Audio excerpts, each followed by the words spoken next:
the appeal, Bermuda Bar Council and Walkers Bermuda Limited. Yes, Mr. Todd. My lords, my lady, this appeal is concerned, as you all know, with the refusal by the Respondent Bar Council to grant to the appellant Walkers Bermuda a certificate of recognition under 16C of the Bermuda Bar Act, so as to enable that company, the appellant company, to provide legal professional services.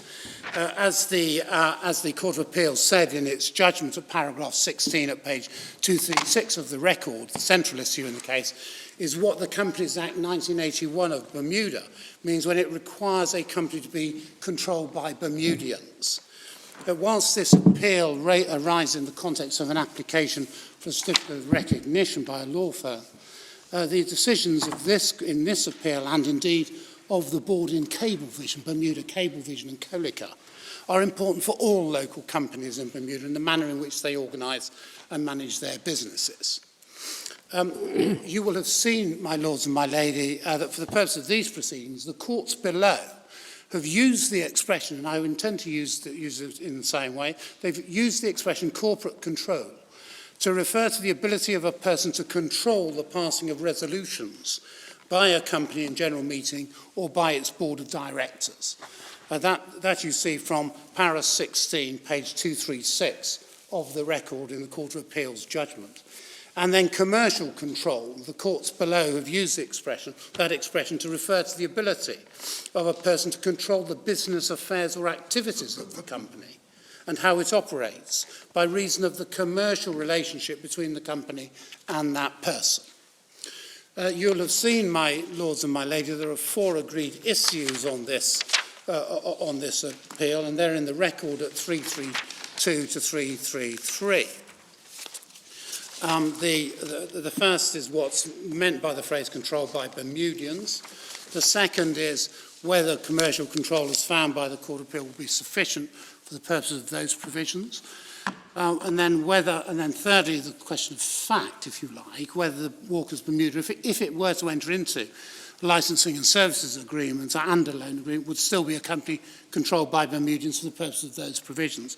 And then fourthly, the approach, what approach should the courts adopt on an appeal of an aggrieved person from the refusal by the Bar Council to grant a certificate of recognition. The first of those 2 issues, my lords and my lady, may be taken, if I may, the first 2 of those may be taken together, if we may.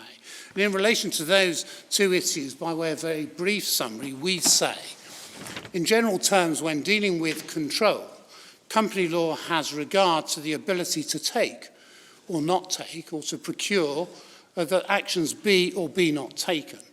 But it doesn't rely on mere influence. We say, secondly, in determining control, that the criterion applied is whether a company can procure the passing of resolutions of a company at board or shareholder level. Thirdly, we say that such analysis is the effect of and or consistent with the decision of this court of the board in Bermuda Cablevision and Colica, and that's at page 536 of the authorities bundle. And we say if that's not... Mr. Todd, if I may... I'm sorry. You rejected mere influence, you rejected mere influence, but would you reject controlling influence? My lady, yes, my lady, I think that's a definitional matter, quite what your lady means by controlling influence. My lady, and how that control is to be exercised, how that influence comes to manifest itself in terms of control. So, my lady, mere influence, I certainly do. Your ladyship's absolutely right. Controlling influence, again, that does suggest that there is some degree about the manner in which the resolutions have passed, either at board level or company in general meeting. And if that's what your ladyship has in mind when you're talking about controlling influence, then I don't reject it. My lady, and what we say is, if our analysis that we have given is not the correct analysis of Cablevision, whilst the decision of Cablevision was manifestly correct on its facts, and we say it was a case of corporate control, decided on corporate control, then we would, if that's not the correct analysis, we'd ask this court in the present case to depart from the reasoning. Not actually, the decision was clearly correct. And we say, fifthly, just by way of summary, as a test on this important issue of control. Important as it, and we say it's important because it affects all local companies, not simply those practising law. A test of commercial control, such as is suggested, is too nebulous, imprecise and or uncertain to be workable. It's inapposite as a test and unlikely to have been the test intended by the legislature in relation to the 1981 Companies Act. May I therefore, with that very brief introduction, may I take my lords and my lady to some statutory provisions. I'm sure you have these. We can hopefully go through these fairly swiftly. I'm looking at the joint bundle of authorities. The starting off point is at page 724 of the authorities bundle, and there we have section 114 of the Companies Act 1981, and the prohibition in the first subsection: no local company shall carry on business of any sort in Bermuda unless it is a company which at the relevant time complies with Part 1 of the Third Schedule or is a wholly owned subsidiary of such a company. And then if I just refer, if I may, to subsection C, a local company can carry on business if it's licensed to do so under section 11B. That's the grant of a licence by the minister. Now, in relation, we're not here concerned with the grant of a licence by the minister. There has been no such grant. So looking at the third schedule, my lords and my lady finds the third schedule. Perhaps before we leave 114, it's perhaps important that that subsection 2 creates a criminal offence. Yes, indeed. Absolutely. Will you be coming back to 1141A at some stage? Because there's two elements to it. There is. And what my Lord Hodges is absolutely right. What I'm looking at is, we're not concerned with whether the company is a wholly owned subsidiary of such a company. We're just simply concerned with whether the company, that is Walker's Bermuda, at the relevant time, complies with Part 1 of the Third Schedule. I agree, but that is what you're concerned with. But if it is sufficient that the company is a wholly owned subsidiary of a company that does comply with the first part of the Third Schedule, might that give some indication of the scope of the requirement of control? Perhaps we'll come back to that later. Perhaps I can come back to that, because certainly, my Lord, that is entirely consistent with what we say about corporate control. And we will be looking very briefly at section 86 of the Act and how control is fed through that. We'll also be looking, of course, at section 113. Is there any restriction on the extent to which local companies can form subsidiaries? My lady, so far as, may I just, I will... You can come back to it, yeah. Kevin, do you get that? Lady, I'm grateful if I can come back to that. But the third schedule is at page 734 of the record. And perhaps it's best if we're open about this. Although these points don't figure largely in your submissions, 2 points which trouble us about Lord Pennick's position, which he might want a chance to think about, are, firstly, given that the provision we're dealing with is a penal provision, does his interpretation provide sufficient certainty for it to be a workable criminal provision? And the other is, if subsidiaries can be freely created so that the requirement for commercial control, if that's what's imposed, could very readily be obviated, then that might be a pointer away from that construction of 1A. Indeed. I'm grateful to my Lord for that. Just to focus on the last point, the model I have in mind is a wholly owned subsidiary under the commercial control and offshore commercial control, yes, with a perfectly regular Bermudian as you can get parent. Yes, indeed.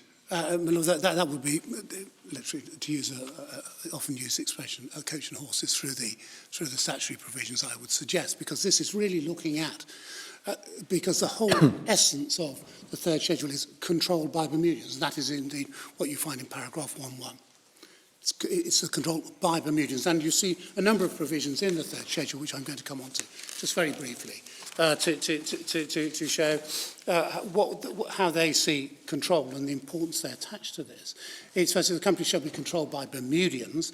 Then 1.2, which is, without prejudice to the generality of that, at least 60% of the total voting rights in the company shall be exercisable by Bermudians. Now, I will take you very briefly to section 77 of the Act, which wasn't in the original record, which just really provides for voting at general meetings. It is by members, unless the bylaws otherwise provide. And then in para 2.1, the percentage of Bermudian directors and the percentage of shares beneficially owned by Bermudians in the company shall not be less than 60%. That's the 60-40 rule, it's commonly called in Bermuda. Provided that the company shall not be deemed to be in breach of this paragraph insofar as and so long as it is acting in accordance with subparagraph 2. And that's subparagraph 2 deals with a situation where the relevant number goes below 60% on the beneficially owned shares. Can I just ask you about one procedural matter while it's in my mind, Mr. Todd? Indeed.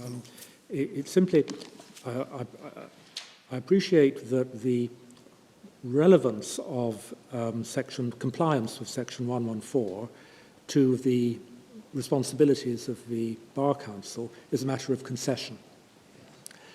It does have the consequence that we're being asked to rule on the matter without any input from either the authorities who might be responsible for prosecuting offences under the section or the minister who's responsible for granting licences.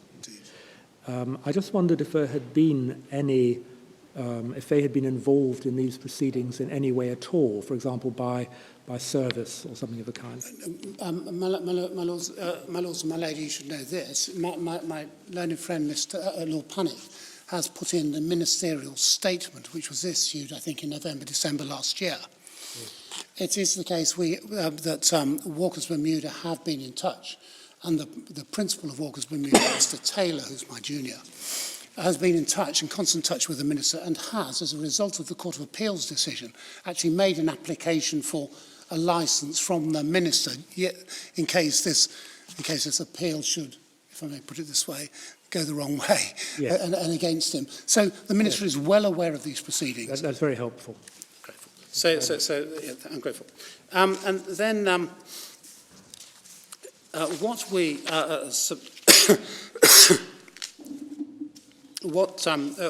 our submission, in company law terms, we submit that a state conferring a simple majority of voting rights is generally considered a controlling state, largely because, and that is largely because it carries with it the right to appoint and remove directors. Indeed, that is the concept we suggest is to be found and is applied in section 86 of the Act, which is in page 720 of the authorities bundle. And that is the purpose of defining subsidiary and holding companies. And I would draw my lords and my ladies' attention to subsections 1, 2 and 4. 1, for the purpose of this Act, so this is a general provision, except in Part 6A, which we're not concerned. A company is a subsidiary of another company, only if it is controlled by that other company, or that other company and one or more companies, each of which is controlled by that other company, or two or more companies, each of which is controlled by that other company, or B, it is a subsidiary of that other company. Subsection 2, for the purpose of this Act, a company is the holding company of another, only if that other company is its subsidiary. So there, we're defining for the purpose of the Act, subsidiary is a company which is controlled by another. Yes. And then we see subsection 4. I will, of course, go to any other provision my friend would wish me to go to. I'm not trying to miss out important ones. But subsection 4, this is for the purpose of this section, but it is only for the purpose of this section. not generally. A company is controlled by another company or person, or by two or more companies, only if the shares of the first mentioned company carrying more than 50% of the votes for the election of directors are held, otherwise than by way of security only, by or for the benefit of that other company, or by a person, or by or for the benefit of those other companies. And B, the votes carried by such shares are sufficient if exercised to elect a majority of the board of directors of the first mentioned company. And that, we say, is wholly consistent with the general common law notion, the general corporate law notion of what is meant by controlled in the corporate law sense. So a wholly owned subsidiary, or what we would call a wholly owned subsidiary, in other words, where all the shares of the junior company are held by a parent company, by another company. Yes. Wouldn't fail this test merely because the subsidiary was under the commercial control of someone other than the parent. That's correct. That is correct.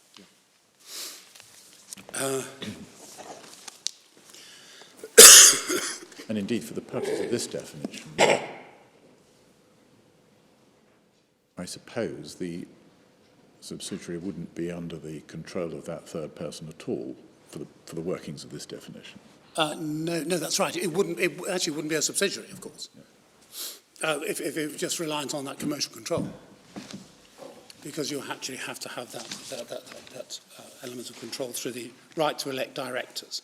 But owning all the shares might not be enough unless subsection 4B was complied with. Yes, that's correct. So Absolutely. Special rules about people having entrenched positions on the board, for example, might mean that 100% ownership would be insufficient. Yes, indeed. Your Lordship's absolutely right about that. Of the type that we saw in the cable vision. Absolutely. Yes. Can I, whilst we're looking at statutory provisions, we can get some assistance. The Court of Appeal referred to this, as we did at the first instance. This is interpretation of Part 9, which is dealing with local companies, and the third schedule. And what we see here, if I may, at section 113.1, in this part and in the third schedule, the following shall be deemed to be Bermudian. And you'll see that, you've got that actually in para 1.1 of the third schedule. It needs to be controlled by Bermudians. And so, if I may invite, there is nothing in that I could see within, if you like, 113.1a to d. I would like to go to E.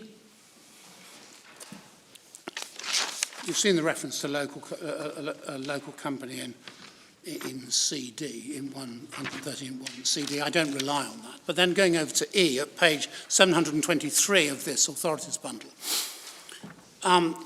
So we're looking at whether a person is deemed to be a Bermudian and a wholly owned subsidiary of a local company where such subsidiary was incorporated on or prior to the 31st of July 1996, so far and for so long as that local company is complying with the third schedule, and for so long as it abides by all the obligations of its parent, as there's nothing in Bermuda that its parent is unable lawfully to do.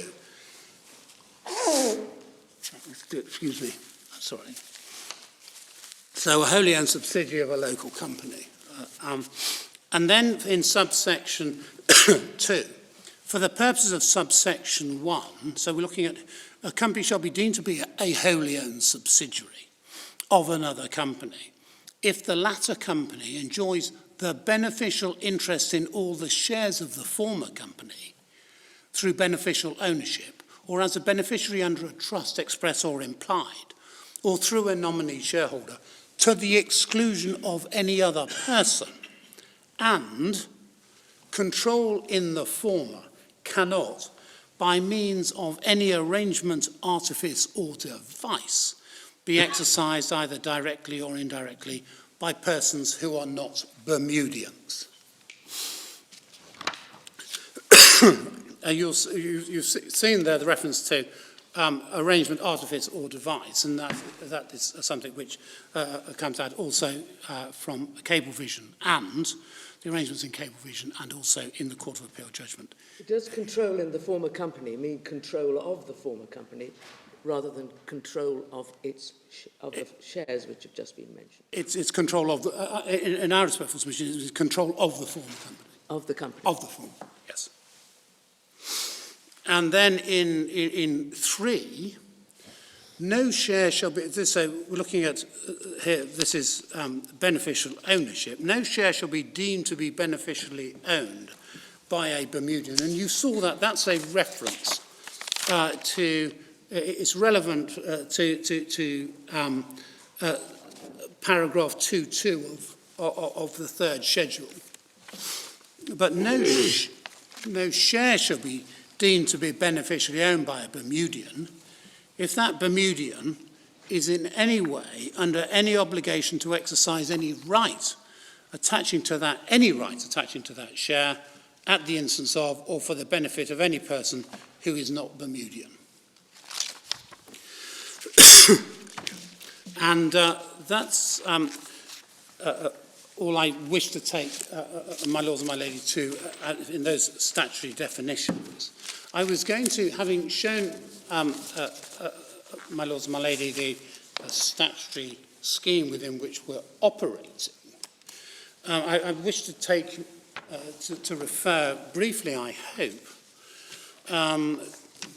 but as you direct, to take you to the Bermuda Cablevision decision. I'm sure you have read this, because, as you know, control for the purposes of para 1.1 of the 3rd schedule was considered by this court in Bermuda Cablevision, and it's at page 536 of the authorities bundle.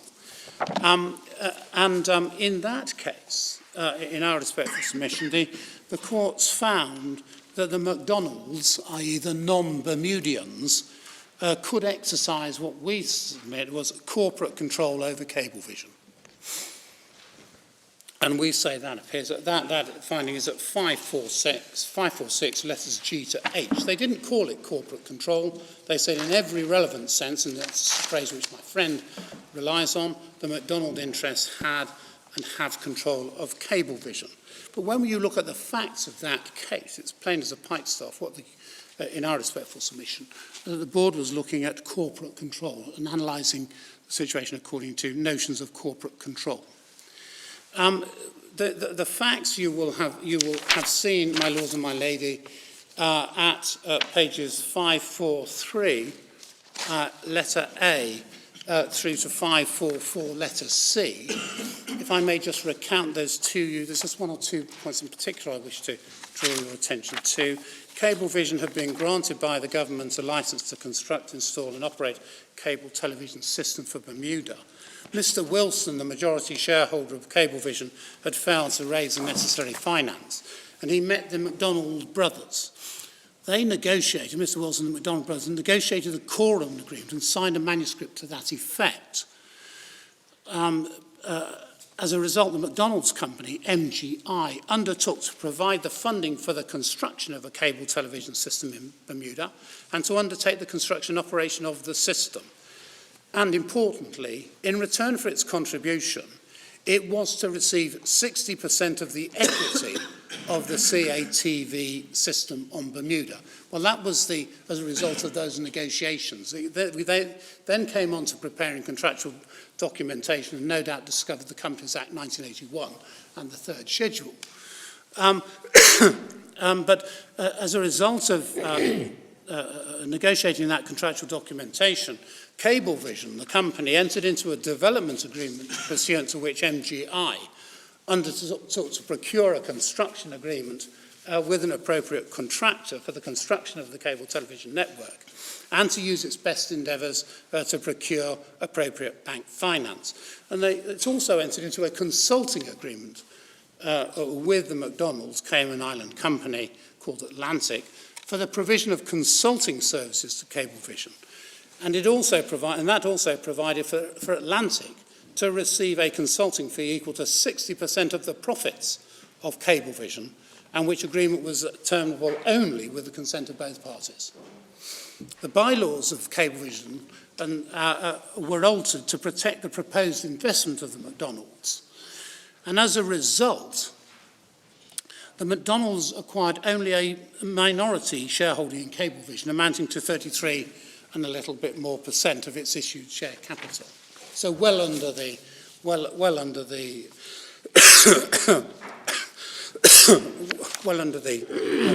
level of 40%. And then it's also, the bylaws also provided a comprehensive list of significant matters which could be decided only by a special resolution at a general meeting of Cablevision. The McDonald's were also entitled to appoint 3 out of 6 directors, including the Vice President and the Assistant Secretary. And somewhat curiously, and unusually I would suggest, it was the Vice President, not the President, or failing the Vice President, the Assistant Secretary, who was to chair meetings of the board and thereby had the casting vote. That was a somewhat surprising way of organising governance. There we are. The only argument to the effect that Cablevision was not controlled by the McDonald's interests, which had been advanced, you find at page 539A to B of the it's there set out the argument of Mr. Potts and Mr. Dunch. Right at the top of the page, the company was not controlled by the second to fourth respondents within the meaning of 1.1 of Part 1 of the third schedule, since they controlled less than 50% of the votes capable of being cast at general meetings of the company. Of course, Mr. Potts had to put it as high as that, because there was no doubt about it, the McDonald interest controlled the board. They had the casting vote. And so on. So it had to be put as high as that. And indeed, Mr. Potts, I can see, didn't shirk from making that submission. The Privy Council found that the McDonald's control, and this is at page 546, letters G to H of the report. The Privy Council found that the McDonald's control was by a scheme constituted by the Cablevision's amended bylaws and the consulting agreement, and manifestly not, as we said in our case, without reference to the consulting agreement. I'm afraid some of us had an aberration on this side of the court on that one, because it's manifest from here, that's what exactly they were relying on. So the control was constituted by the bylaws and by the consulting agreement, and that is what Lord Steyn says there. The way he put it, if I may just draw your attention in particular to it, he says it 4 lines down in that final paragraph, they controlled the board of directors through a casting vote, and they controlled general meetings through the special resolution procedure. So that's simply negative control? Absolutely. And they entrenched their entitlement to receive 60% of the profits of Cablevision by the provision that the consulting agreement cannot be terminated without their consent. I'm not quite sure, it's not entirely clear to me why that should be deemed to be a question of control. It seems to be more of an ownership right rather than a control right. And I suggest if they'd stopped at the previous sentence, then you would have said it's purely corporate control. But that sentence seems to look to something broader. It looks to sort of like ownership control there. Yes. Because one recalls that under the agreement before under the oral agreement, which had been negotiated before the consulting agreement, etc., were executed, the McDonald's, MGI, were to get 60% of the equity of the CAC system. Yes, it's spelled out in a bit more detail on page 543, below letter E, and it seems that although the McDonald's had only a minority shareholding, yes, the bylaws, first of all, enabled them to veto any special resolution because a qualified majority was required, which their shareholding could prevent. Absolutely.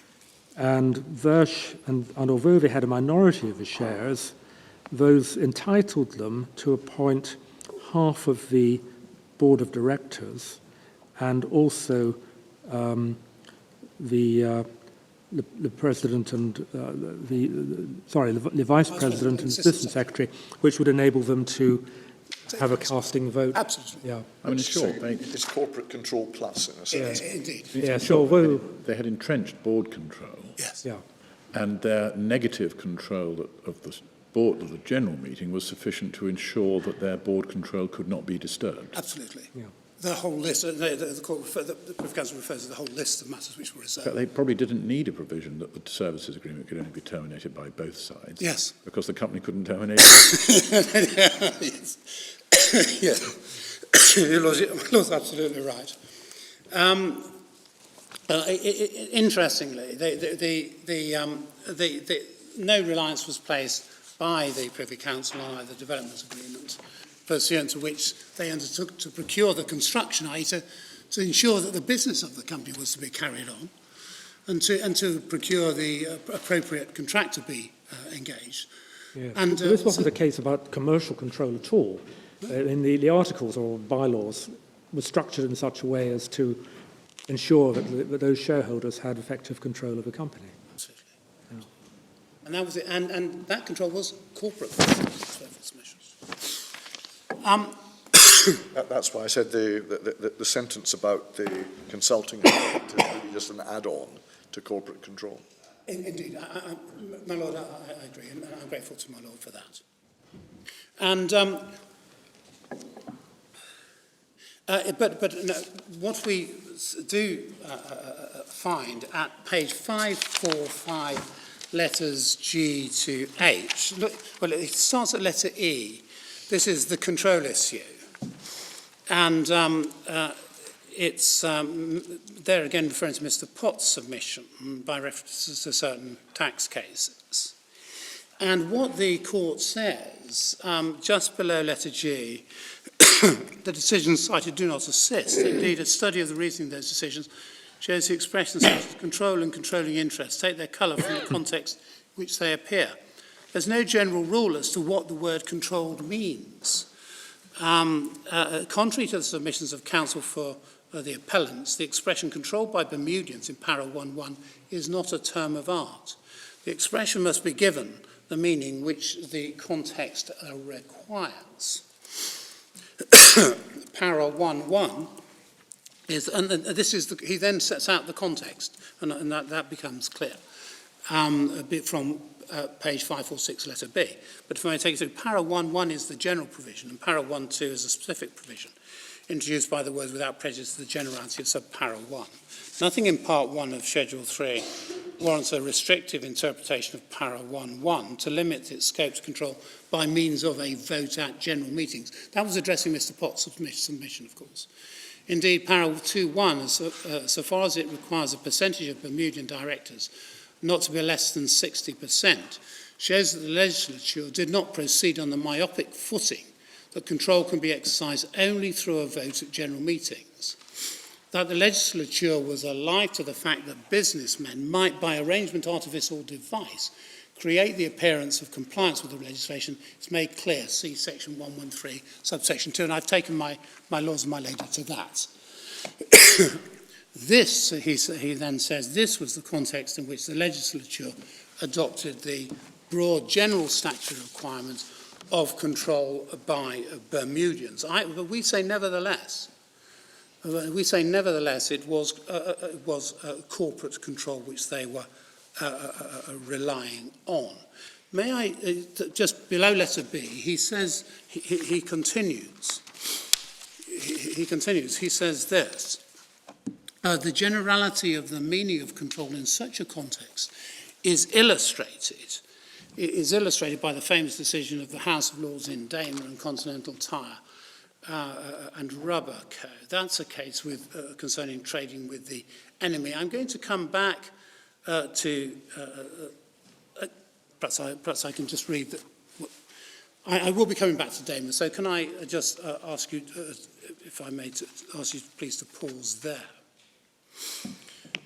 So that what we say is when the Privy Council at page 546, letter H, that said in every relevant sense, the McDonald interest has and have control of Cablevision. We say what Lord Stone was there referring to was corporate control of Cablevision. Now, what the Bar Council says, they say this: if, as we, that is, Walker's Bermuda contends, controlled in 1.1 means the ability to control resolutions of the company by its shareholders in general meeting or by its directors, then, says Lord Panic, 1.1 would be redundant, as paragraphs 1.2 and 2.1 expressly address those subjects. Well, we say, if we may just answer those points, we say this. 1.1, as you'll know, that's at the back of the, so it's at page 734 of the authorities bundle. We say 1.1 is not redundant if controlled in 1.1 means the ability to control resolutions of the company by its shareholders in general meetings or by its directors. But we say this: 1.1 is the general provision concerning control. We say that means corporate control by Bermudians, and that the other provisions do not derogate from that provision. Say, for example, the opening words of para 1.2. We say that the requirements of the third schedule are indeed cumulative. And what we say here, by way of example, whilst Bermudians may have the right to exercise 60% of their voting rights, thereby apparently satisfying para 1.2, they may be required to do so. They may have entered into an arrangement requiring them to exercise those voting rights at the direction of a non-Bermudian. And hence we say that is the need for 1.1. You have apparent control. The voting rights are exercisable, 60% of the voting rights are exercisable by Bermudians, but they've entered into an arrangement pursuant to which they agree to exercise those rights at the instance or direction of a third party. So nominal control, really. I beg your pardon? It's nominal control. that would be not. My lord's absolutely right. That would be nominal control, but it would nevertheless have. It would make para 1.2 of the third schedule. And what we submit to my lords and my lady is this: that concept of voting at the direction of another, and you've seen this already. If I may invite your attention back to section 113, which starts on page 722 of the authorities bundle. We say this concept of voting at the direction of another is recognised in section 113, subsection 3A. And that's where you're looking at whether or not. 113, of course, is concerned with ownership, not voting.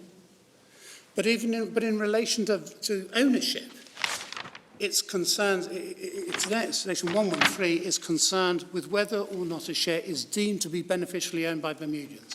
And 113.3a provides that where that Bermudian is under any obligation to exercise any right attaching to the share at the instance or for the benefit of the non-Bermudian, such a share is not to be deemed to be owned by a Bermudian. In those circumstances, and what we submit is that is clearly relevant to compliance with para 2.1, which requires 60% of the shares to be beneficially owned by Bermudians. Of course, that beneficial ownership requirement is not relevant to compliance with 1.2, which is a pure voting control thing. But what we say is these instances, the manner in which apparent ownership, or as my Lord Kerr says, nominal ownership or nominal control, seems to fit the bill, i.e. it meets the requirements in paras 1.2 and 2.1 of the third schedule. You still need 1.1, that overriding provision in 1.1, to deal with such matters as where a right attaching to an ownership right is exercisable at the direction of a non-Bermudian. But didn't the drafter on your submission get the order of the sub-paragraphs of paragraph 1 wrong? He should have put the first statement first, the second statement first, namely that at least 60% of the total voting rights shall be exercised by Bermudians.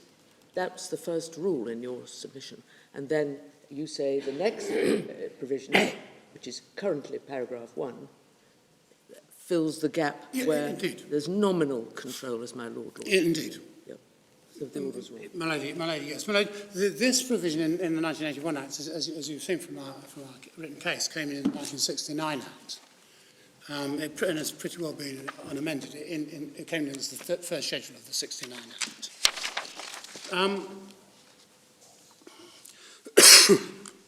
And similarly, what we say also, my lords and my lady, is this, that whilst Bermudians, looking at para 2.1, whilst Bermudians may constitute 60% of the directors, and may be some arrangement pursuant to which they are obliged to vote according to the direction of non-Bermudians, to exercise their powers at the directions of non-Bermudians. That they may have entered into that, any number of reasons why they may have entered into such an arrangement, because they thought to do so was benefiting in the best interests of the country when they entered into that arrangement pursuant to which they said they would in the future exercise their votes in a particular way. I'm thinking there of the Chabra Estates line of cases, which we haven't referred to in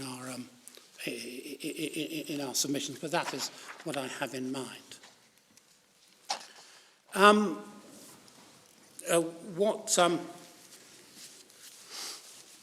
What we submit to my what we submit to my lords and my lady is that the provisions of 113, 114 and the third schedule. Are you?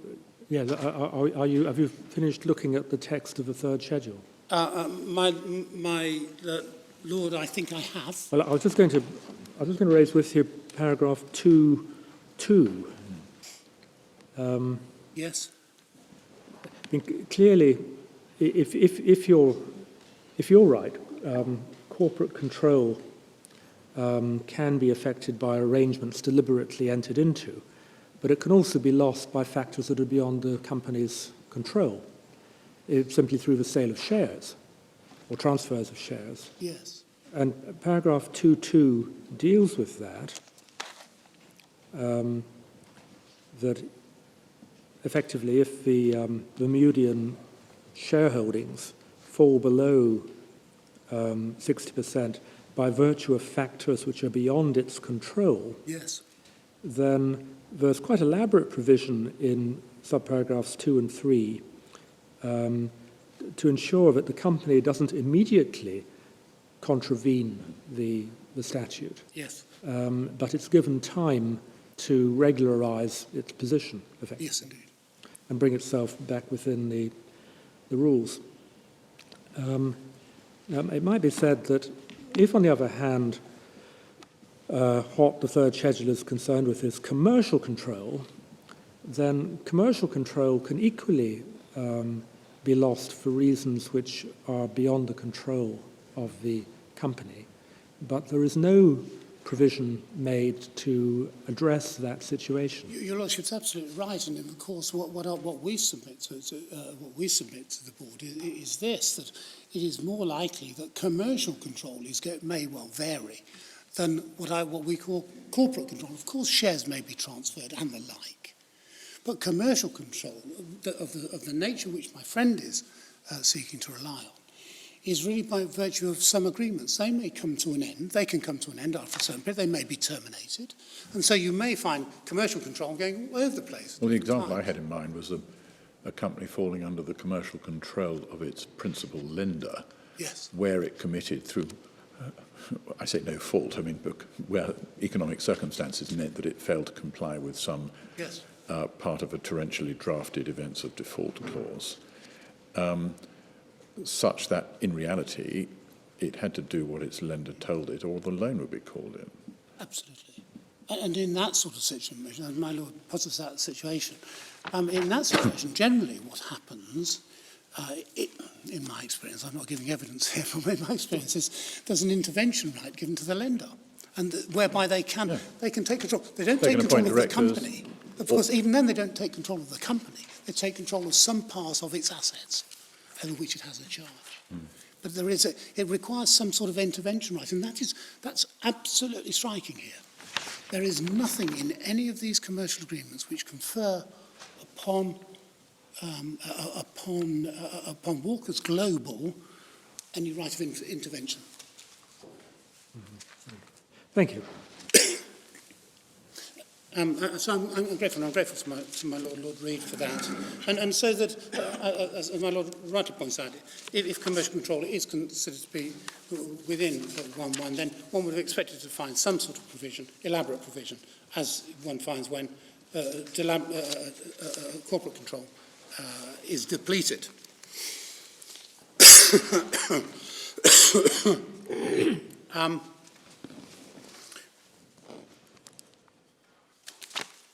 Can I then go,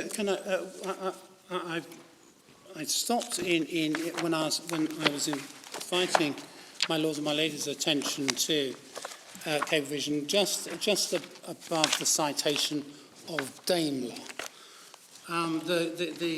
That's at it's referred to at page 546 of the report in Cablevision, and letters C to E, and what it says, the generality of the meaning of control in such a context is illustrated by the famous decision of the House in Daimler. And he there sets out a citation from Lord Parker of Waddington, and indeed you will have noted from the Court of Appeal judgment, and indeed from my friend's case, that great reliance is placed on that final sentence which is there cited. If not definite and conclusive, it must at least be prima facie relevant as raising a presumption that those who are purporting to act in the name of the company are in fact under the control of those whom it is their interest to satisfy. And what my friend Lord Panic says is this, that the commercial arrangements were such that Walkers Bermuda wished them to continue. Therefore, they wish to satisfy Walkers Global, and therefore they must be under the control, Walkers Bermuda must be under the control of Walkers Global. That's he puts it so much more elegantly than I ever will be able to do, but that is the substance of where I think he's coming from. And what Lord Steyn says, whilst those observations dealing with an issue of trading with the enemy cannot be treated as definitive in the present case, they are illustrative of a possible wide general meaning of the concept of control in the context of companies. But, my lords, when one goes back to the case concerning trading with the enemy, the Daimler decision, which my lords and my lady finds at page 408 of the bundle,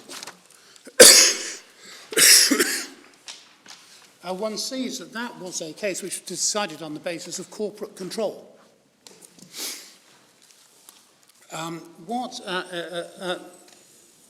The head note is useful, but the facts were briefly as follows. Daimler was indebted to the company which I call the tyre company on bills of exchange. The tyre company sought payment of that indebtedness, and the issue was whether the tyre company was an alien enemy company, such that if it was, repayment of that indebtedness by Daimler would constitute trading with the enemy.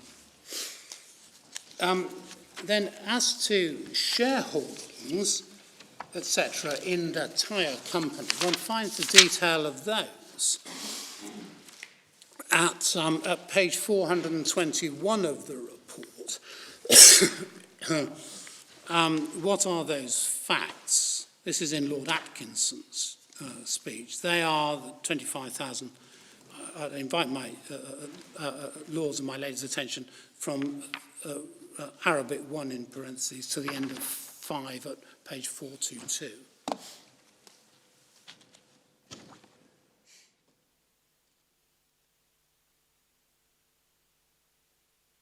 Actually, the first 4 are the important ones, if you would, please. And then Lord Parker's speech, which was relied on by, or referred to by Lord Parker, by Lord Steyn in Cablevision.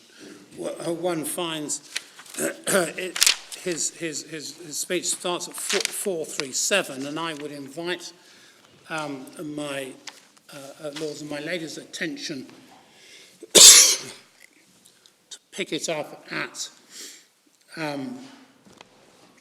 441, and you there see that 441, that half of that first paragraph is that which was cited by Lord Steyn in Cablevision.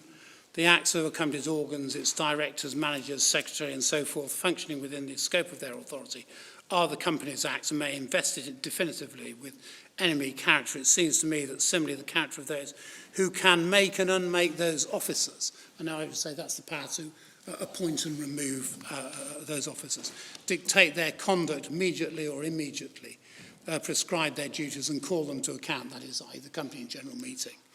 May also be material in the question of the enemy character of the company. If not definite and conclusive, it must at least be prima facie relevant, and that's the bit which I've referred to before. And there is another passage which I referred the Chief Justice to at first instance, and also the Court of Appeal, and the Court of Appeal didn't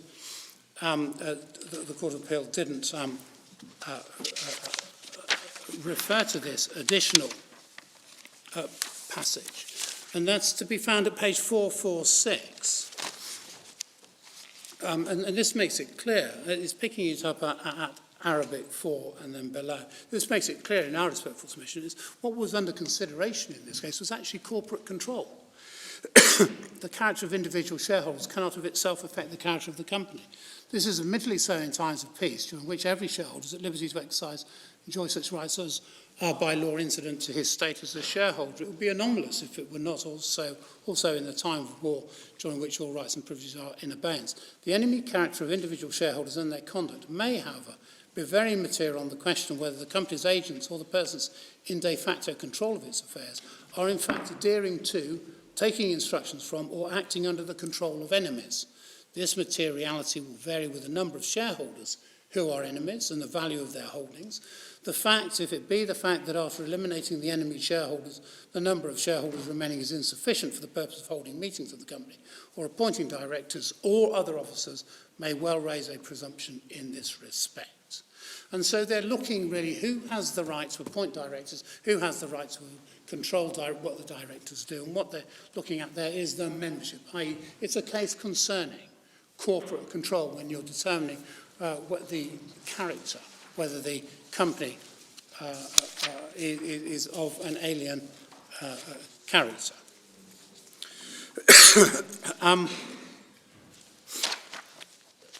If I may invite my lords and ladies' attention back to another provision of the Companies Act 1981. It's one on which my friend Lord Panic relies. It's section 119 of the Act, and he touched. When I say he relies on it, he touched on it lightly. If I may put it that way. That's at page 729 of the bundle.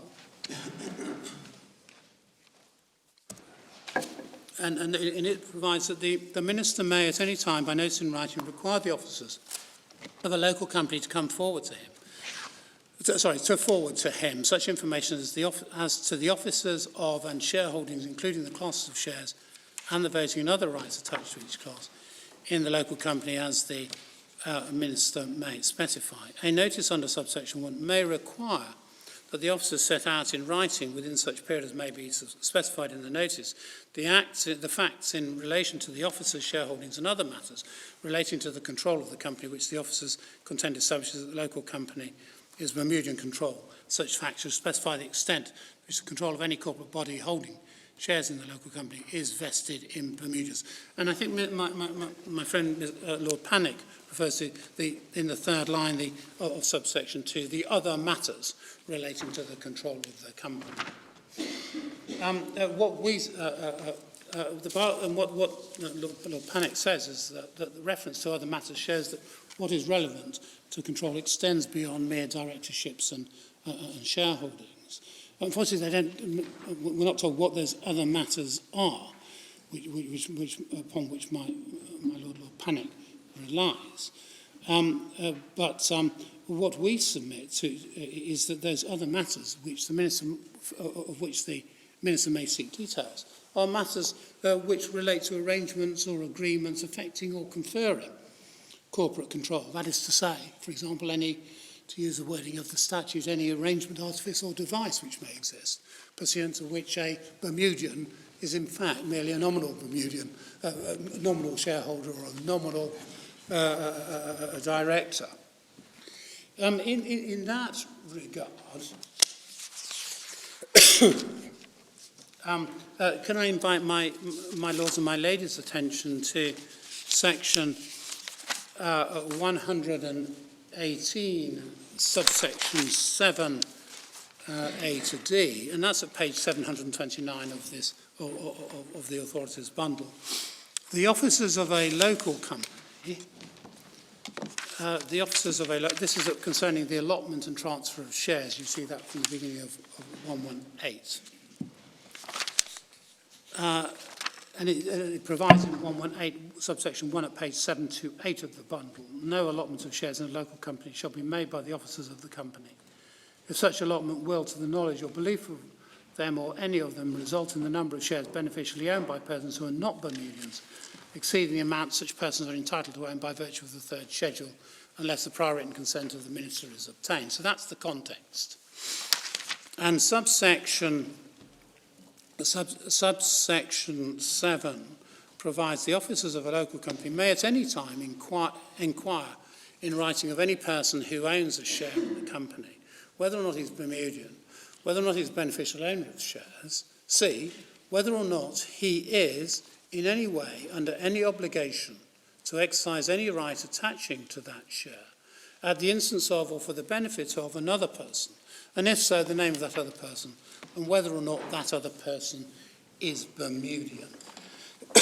And what we submit to my lord and my lady is that that's the same sort of information which falls within the other matters of which the Minister may seek information or details pursuant to section 119 subsection 2. So what we submit in relation to the Bar Council submission is that there's nothing whatsoever in section 119 subsection 2 which supports an argument that in part 9 of the 81 Act that control extends beyond directors and members. Their votes and arrangements in relation to votes. And there's nothing which takes it into what we would describe as commercial control. We say that an appeal to the wording of 119 is best supportive of our case because it's consistent with the other provisions of the Act which are designed to deal with arrangements of the kind which affect apparent corporate control, and at worst it is neutral. At worst to us it is neutral. It's also noteworthy, as picking up my Lord Reed's point a little earlier, it's also noteworthy that whilst the Act, the Companies Act, contains extensive provisions dealing with corporate control and ownership, there are none which are expressly concerned with, quotes, commercial control. Now, my lords and my lady, I wish to take you, if I may, just briefly through the legislative history. I'm bound to say I couldn't entice the Court of Appeal in Bermuda to engage on this archaeology with me. They were somewhat reluctant to do so. But I can see that I have I hope... Full of enthusiasm. I shan't do it in too much detail. There are really two acts I really need to go to. But it is important because what you see is this notion of control brought in the 69 Act. And you see a notion of effective control brought in the 69 Act. And you see that you see a schedule similar to what's in the third schedule, identical to what's in the third schedule, in the first schedule to the 69 Act. But it's of some interest that in the provisions of the 69 Act, references were made to control and effective control. So there was clearly the draftsman thought there was something different between control and effective control. Now, in most of the provisions in the 81 Act, the reference to effective control has gone. So we're just looking at control, dare I suggest, simpliciter. The only time, and so the parliamentary draftsman certainly had regard to the provisions of the 69 Act and decided that he could do away with some of the provisions of effective control, yet preserve them in one instance, and that is in relation to hotel companies. Now, of course, what I was met with by the Court of Appeal was, well, effective control essentially went because it might have been thought that the difference between control and effective control was minimal. But if you would bear with me, if I may just go through those provisions with you very swiftly indeed. We deal with them in our Skellig, in our written submissions. In our case, at paragraphs 12 to 19, at pages 346 to 351. And I don't propose to repeat what's in our written case, but if I can just take you to one or two of the provisions. Firstly, if I invite you to page 636 of the authorities bundle, you see there section 1.4 of the 1969 Act, and this was the first act in which this notion of control was introduced as a concept, and it was introduced in relation to defining a wholly owned subsidiary. Rather, the point I think that my Lord Hodge was mentioning earlier. And what you see there, 1.4 is the definitional section for the purposes of the Act, unless the context otherwise requires. And at 635 is section 1, subsection 4. A company shall be deemed to be a wholly owned subsidiary of another company if the latter company enjoys the beneficial interest in all the shares of the former company through beneficial ownership or as a beneficiary under a trust express or implied, or through a nominee shareholder to the exclusion of any other person. And control in the former cannot, by means of any arrangement, artifice or device, be exercised either directly or indirectly by persons who are not Bermudians. So they were clearly concerned, as my Lord Kerr points out, they were clearly concerned with people who are there mere nominees. And then it's clearly wider than that, isn't it? Arrangement, artifice, or device. Absolutely. Absolutely, it is wider. It is wider. It is. Malay's absolutely Sorry, right. Misunderstood. Now, it's a bit difficult to keep your finger in the e-bundle of authorities, but you've got a similar provision. You've got a similar sort of notion in section 113, subsection 2 of the 81 Act. And we have looked at that. And that was at page 723 of the bundle. But that notion was, I'm sorry, this was for considering the issue as to whether or not, as 113 is concerned with, as to whether or not a person was a Bermudian. So it's only for that limited purpose in section 113. So you find a similar provision, not identical, similar provision as you found in 1.4 of the 69 Act for defining for the whole purpose of the whole Act, wholly owned subsidiary, i.e. what is corporate control in our respectful summation. It was a similar provision, so it was considered, it was rewritten and reapplied in a slightly different sense, but only in this limited sense of determining whether or not a person is a Bermudian for the purpose of the third schedule. And you see that at page 722. You pick up at 722, the start of section 113, and the provision is 113 subsection 2. And I've taken my lords and my lady to that before. The 69 Act also introduced the concept of effective control, and it did so at page 636 of the bundle. And it did so in subsection 2, subsection 2. And what it there says is this. This is whether subsection 2 is no share shall be deemed to be beneficially owned by a Bermudian if that Bermudian is in any way under any obligation to exercise any right, etc. That share is jointly held. That share is owned by a subsidiary company of the company concerned. And then subsection 2, for the purpose of this Act, a company shall be deemed to be Bermudian controlled if the member is satisfied.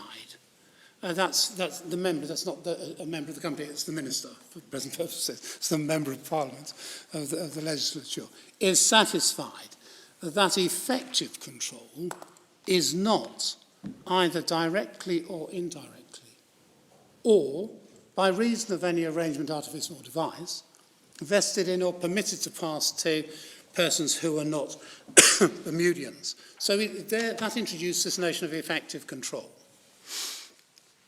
A similar, but not identical provision is to be found in section 113, subsection 3, and I've taken my lords and my lady to that, and that was the and that's at page 723 of the bundle, where subsection 3 provides no share shall be deemed to be beneficially owned by a Bermudian if that person is in any way under any obligation to exercise any right attaching to that share, etc.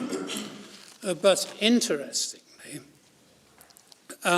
there is no reference now in section 113, subsection 3 to effective control. So the legislature clearly thought it was of some moment that the words effective control were used in the 69 Act and decided not to reproduce them in similar provisions when it came to the 1981 Act.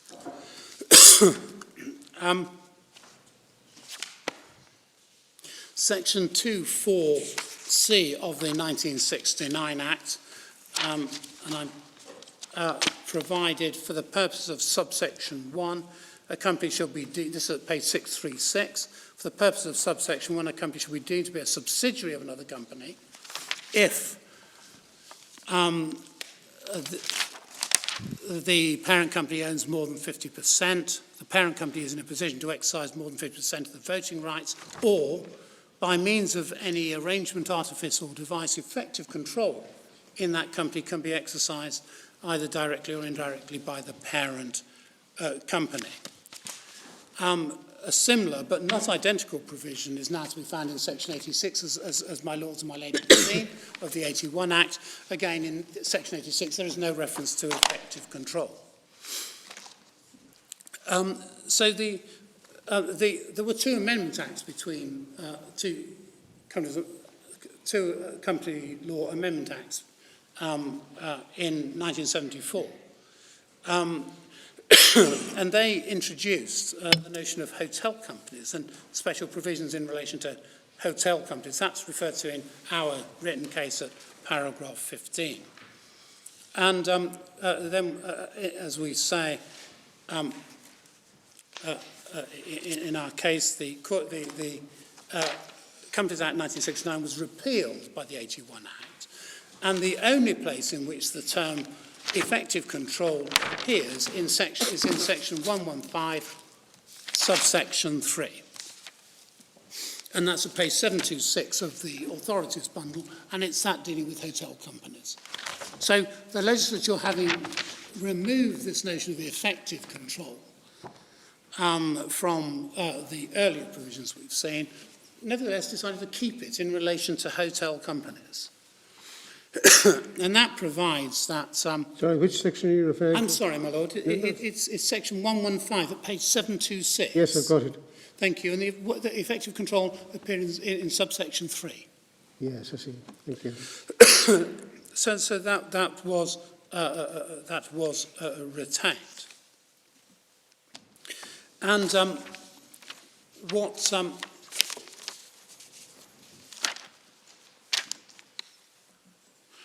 what we submit to my lords and my lady is this: that what the legislature has decided to do is to rid itself, if I put it this way, or rid the statute of this rather vague notion of effective control and just limit it to control. And and by control, what we submit is corporate control, in all cases, save for those relating to hotel companies. Now, in relation to this quick canter through the legislative history, the Bar Council adopts the reasoning of Justice of Appeal Clark, and they do this at paragraph 30 at paragraph 37 at page 384 of the bundle. First, it said that in Bermuda Cablevision, the board was referred to the legislative history. That's and reference is made, if I may invite your attention very briefly to 504 of the authorities bundle. 540 of the authorities bundle. I'm so sorry, I didn't mean to take your time unnecessarily. 540 at letters B to C. And what you see is in Mr. Neil's, Sir Patrick Neil's submissions, letter B. You see the purpose of section 114.1 and part 1 of the Schedule 3 is to ensure that Bermudians retain control of economic resources of Bermuda. Reference was also made to section 20, subsection 1 of the 1923 Act. Well, I spared my lords and my lady that degree of archaeology on this occasion. And to the Companies Act, it's 1969, section 3.1 and schedule 1 to the Companies Act 1969.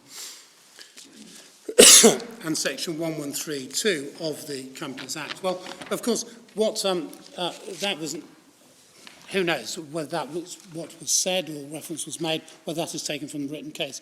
But one does see just below, between letters A to B, Lord Brown-Wilkinson had formed quite a clear view of Mr. Potts' very high submission and commented their lordships do not require detailed submissions from the petitioner on the control issue. So one wonders quite how much that they went through. I can't take it, I'm not saying any more than that, I can't take it any higher than that. Safe to say this, there was no reference to those, the statutory history in the judgment of Lord Stone. Secondly, it's said in Mr. Lord Pannick's case at para 37.2 at 385 that paragraphs 1 and 2 of the third schedule are inconsistent with control being limited to corporate control, and that Bermuda Cablevision held that a narrow view was not to be taken of the third schedule. Well, we've already made our submissions on that, but what we say is, it is also said by the Bar Council that Walker Bermuda's construction would frustrate the legislative purpose identified by Lord Stane, namely to ensure that Bermudian resources remain Bermudian. I'm going to come on to that in just a moment, but if I can just deal with the fourth of the points which the Bar Council make. They say it's asserted that it said that the difference between control and effective control is almost imperceptible. Well, in our respectful submission, I've already dealt with that. I've dealt with the fact that the legislature has retained the distinction, but removed it actually from most of those provisions which deal with corporate control. Now, the purpose of the control by Bermudians requirement in paragraph 1 of the third schedule. This, as you will, as my lords and my lady will have seen, it appears is a reference made to this at page 546 at letter F of the report. Please. The purpose of that page number again. I'm sorry. Page number again. I'm so sorry, Lord, 546 Thank you. at letter F. Thank you. The purpose of the requirement of control by Bermudians is plainly to ensure that Bermudian resources remain Bermudian. That is what Lord Steyn said. What we submit are as follows: that the only legislative provision which appears to support that suggested statutory purpose is to be found in section 143. Is that right? 114 at page 725. It's 114B, sorry, B at 3D. Sorry, I've got an incomplete note here. That's at page 725 of the bundle. And this is that the Minister may, in his discretion, grant a licence in respect of which application has been made under 114A. But if the Minister is of opinion that it would not be in the public interest of granting a licence, he may refuse to grant one without giving any reason for so refusing. And then subsection 3, the Minister shall, in deciding whether or not to grant a licence to a local company to carry on business in Bermuda, have regard to the economic situation in Bermuda and due protection of persons already engaged in business in Bermuda, the nature and previous conduct of the company, and the persons having an interest in the company, whether it's directors, shareholders or otherwise, any advantage or disadvantage which may result from the company carrying on business in Bermuda, and the desirability, and this is what seems to be lighted on, the desirability of retaining in the control of Bermudians the economic resources of Bermuda. We, of course, say that the control there means really, when we talk about companies, we talk about corporate control. But it's rather perverse, in a sense, that reliance should be placed on this, because this provision, this alternative provision for obtaining a licence, exists where you can't meet the requirements of the third schedule. So it's rather curious that this should be relied upon in circumstances in which you're seeking to ascertain what control means actually in the third schedule. If you fall within control within the part 1 of the third schedule, you don't need to go to the Minister for licence. This is an alternative way, and therefore we suggest it presupposes that you can't meet the Bermudian control test, which is to be in the first part. But it would be odd, wouldn't it, if you could form a local company and have the control arrangements for it in a way which was inconsistent with the position that the Minister would have to have had regard to if you had applied for a licence. It would be a little bit perverse, wouldn't it? Well, Lydia, with respect, I don't accept that with respect, because there is no limitation, provided that you meet the requirements of the third schedule, a local company can carry on business in Bermuda. There is no restriction on the type of, no doubt there are certain activities which are proscribed, not allowed in Bermuda, but I don't know what they may be.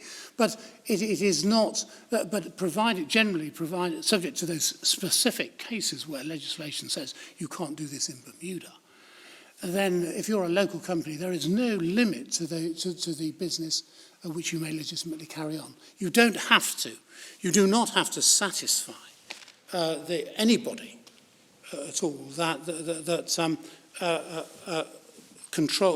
the economic resources of Bermuda will remain or be retained in the control of Bermudians. It may be hoped that that is the case. In our particular case, it is the case, but there's no statutory requirement to that effect. But what we say, the objective of keeping Bermudian resources under the control of Bermudians is met by ensuring that those who have corporate control of local companies are Bermudian. And it's not necessary to construe control by Bermudians as including commercial control to achieve the suggested purpose. My Lord Reid has pointed out a point which we have made out, we touched on in our case, that there is, of course, if a failure to comply, that is, if you carry on business in Bermuda without complying with the third schedule, there is a criminal sanction. And what we submit to my court is this. It is enough for us to submit to my lords that where a provision which gives rise to a criminal offence if it is breached is open to two alternative interpretations, one of which is precise and easier to apply with certainty, and one which is more vague and ill-defined and with less certain boundaries. The court can and should favour the first of those interpretations as being the likely intention of the legislature, so as to avoid or reduce the risk of inadvertent commission of an offence. So that's what we submit, is as high as we need to put it.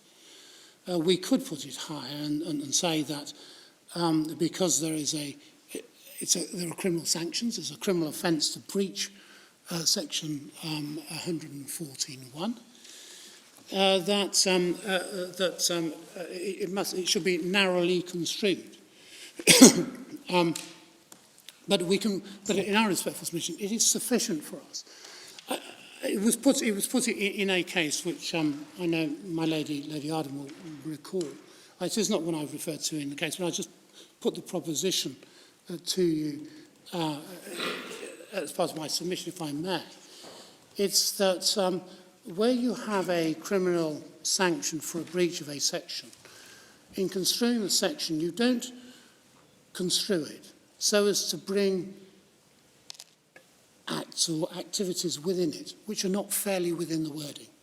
The board did cite the authority on which you make that proposition, make that submission, in a case which was promulgated last week called Mexico Infrastructure. The case that proposition, you may recall, it actually appears from Chaston and SWP is the way, this case I particularly have in mind, the way that submission was made. But I don't relying on that case. I'm saying that is a submission which I make to. Yes, the board said that the board held that a criminal provision must not, in that case, a rate levying provision, must not be strained to cover purposes which are not fairly within it. Indeed. Citing Charterhouse and Tempest Dealers. I was going for the slightly more recent case, the Chaston SWP, of course. Anyway, in our respectful submission, the Bar Council, in their case, at paragraph 38, pages 385, take 5 points. And what we submit to my lords and my lady is that they don't really assist the Bar Council, in fact.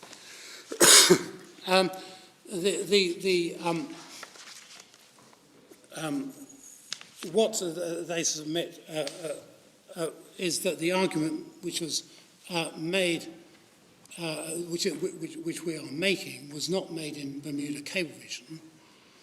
And what we say in relation to that is that the argument there was the more blunt or less finesse assertion that the provision should be construed narrowly because it was a criminal provision. I put in a slightly wider way, a softer way than that, not slightly less blunt. The argument isn't actually addressed in the Bermuda Cablevision judgment at all. The Bar Council relies on the Secretary of State for Trade and Industry against Deverell. That was a case where the argument was that the relevant section should be construed narrowly, merely because of its quasi-penal consequences, which argument the court dismissed. The third point made by the Bar Council, they said that in principle, that the principle in favour of a narrow construction only applies where there is, after full inquiry, real doubt as to the meaning of the provision, rather than ambiguity of two alternative meanings. Well, my lords and my lady, we have made our submissions on that. And what they say, fourthly, they say the Bar Council does not, the Bar Council says that corporate control construction does not guarantee certainty, and that assessing corporate control may require assessment of complex agreements. But what we submit to my lords and my lady is that assessing corporate control is likely to be straightforward, or significantly more forward than trying to assess whether commercial control exists, depending on any variety of different commercial arrangements. What we submit is that corporate control is a familiar and easily determined concept which looks at the ability to procure the passing of resolutions of directors and members of the company. And that control will not ordinarily, won't exclude it, won't ordinarily depend on or require the analysis of complex agreements. It may do so where there is some arrangement or where somebody suggests that somebody is a mere nominee. The Bar Council also say, their fifth point, the final point on this, says that the potential for uncertainty should not be overstated. In most cases, there will be no difficulty for local companies carrying on their ordinary business, and in cases of doubt, a licence under 11B could be sought. Well, we have to accept that there will be some clear cases where the degree of control is so overwhelming that paragraph 1.1 applies. However, in most cases, a test of commercial control will create, in our respectful submission, real difficulties for the local company. If I may move, those are really issues 1 and 2. Issue 3 is the third issue, and I am well up to time. The third issue is whether Walker's Bermuda, if it enters into the licensing and service agreement, loan agreement, would still be a company controlled by Bermudians for the purpose of these provisions. Well, I can deal with this, I think, fairly swiftly. In the present case, as my lord and my lady knows, Walker's Bermuda is presently controlled at board level by Mr. Kevin Taylor, my junior, who's the sole director of Walker's Bermuda. And in general meeting, Mr. Taylor holds and owns beneficially 99% of the issued and voting share capital of Walker's Bermuda. And as the holder of those shares, 99% of those shares, Mr. Taylor is entitled to 99% of any profits distributed by Walker's Bermuda. Walker's Global has no entitlement, directly or indirectly, to nominate or to appoint any director of Walker's Bermuda, and no means of securing any such appointment. And Walker's Global cannot therefore control, in our respectful submission, the board of directors of Walker's Bermuda. Similarly, Walker's Global has no interest in any shares in Walker's Bermuda, and there is no contractual or other entitlement in Walker's Global to become a member or shareholder of Walker's Bermuda, or to acquire any interest in any shares in Walker's Bermuda. And Walker's Global can never hold shares in Walker's Bermuda because it cannot comply with the requirements of Section 16B1C of the Bermuda Bar Act. It can't carry on that business because it is not qualified to do so under the Bar Act. So Walker's Global has no entitlement to attend and vote at any general meeting of Walker's Bermuda, and accordingly Walker's Global cannot control general meetings of Walker's Bermuda. And Walker's Global is not entitled to any share of the profits of Walker's Bermuda. As to the effect of the draft, they are still in draft commercial agreements. Are you addressing this issue on the hypothesis that you've lost on the previous ones? Yes. Yeah. I am. Yeah. I hope to take it very swiftly, my lords and my lady. You will have seen the terms of the agreements. They've been well documented. both in the evidence and in the judgments in the first instance and in the Court of Appeal.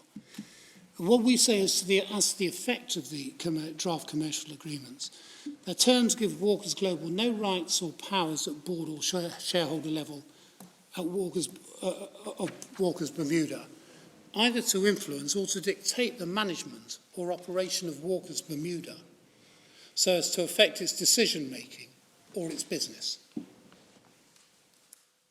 That remains entirely with Walkers Bermuda and Mr. Taylor as it's known. The legal services agreement and loan agreement, taken together, simply provide a framework whereby Walkers Global provide a commercial loan and commercial services to Walkers Bermuda. Walkers Global is not given any special, extensive or interventionist rights as against Walkers Bermuda. And Walkers Global's rights under the commercial agreement are merely those of a commercial lender and the provider of commercial services to Walkers Bermuda. And those rights fall well short of giving Walkers Global control over Walkers Bermuda. The arrangements, as you will have seen, are in the nature of brand licensing agreements and a commercial loan. Neither of the commercial agreements provides any entitlement or right for Walkers Global to become involved in the management of Walkers Bermuda, to enjoy the profits of Walkers Bermuda, or thirdly, to exercise any rights as if it were the owner of Walkers Bermuda. And no one, other than the registered shareholders of Walkers Bermuda, enjoy, as we've said, those benefits of ownership. As regards personnel, each of the partners of Walkers Bermuda would be an employee of Walkers Bermuda with an employment contract, but there'd be no arrangement with the partners as between the partners of Walkers Bermuda and those of Walkers Global. So that really looks at what Walkers Global can and cannot do. It has no ability to give directions or to dictate how Walkers Bermuda should be managed or how it should carry on its business. And of course, one bears this in mind, if I may I'm sure you have it in mind, if I may just make the point again very quickly. What we're looking at is the control of the company, as we're looking at whether the company, Walkers Bermuda, is controlled. Not even just some part of its business, whether that company is controlled. What do Walkers Global get out of this agreement, arrangement? What they get out of this agreement is they get fees for the services provided. They get interest on the loan, commercial rate. They have, there is no evidence of this, but what they do get out of it, I suppose, is the ability to say, Walkers are everywhere. I think they also get the license fee for the brand. License. Of course, for the brand, license fee, yes. But it has some similarities with the franchise arrangement. Absolutely. Yeah. My lord's absolutely right, and that's exactly what the Chief Justice commented on at the first instance. And what do Walkers Bermuda get out of the arrangement? What Walkers Bermuda gets out of this is that they have the ability to, but not the obligation to call on the services. They have the ability to have the services provided by some other person, provided it's not another law firm. It has the ability, Walkers Bermuda has the ability to perform what I've always called them back office functions, to provide those services internally as and when it grows the firm. Well, there's an advantage in the use of the name, isn't there? Of course, sorry, my lord, I was coming on to that. I was just going through. Oh, right. I'm sorry, you're right. They have the advantage of the use. In my naivety, I thought that was probably the most prominent advantage, but perhaps that's not right. Yes, no. It is clearly an advantage, and it is an advantage for which it pays a fee.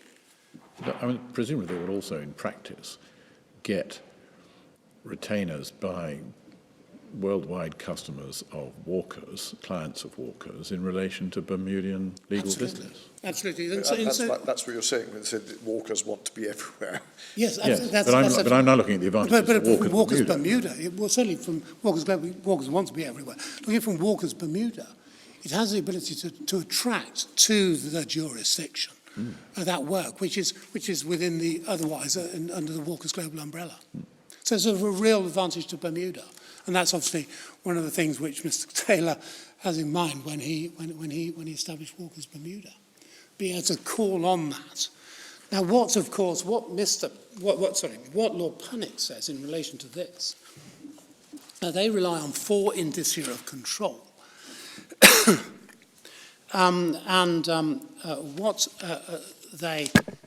Their indicia of control are, firstly, the branding provisions, of course.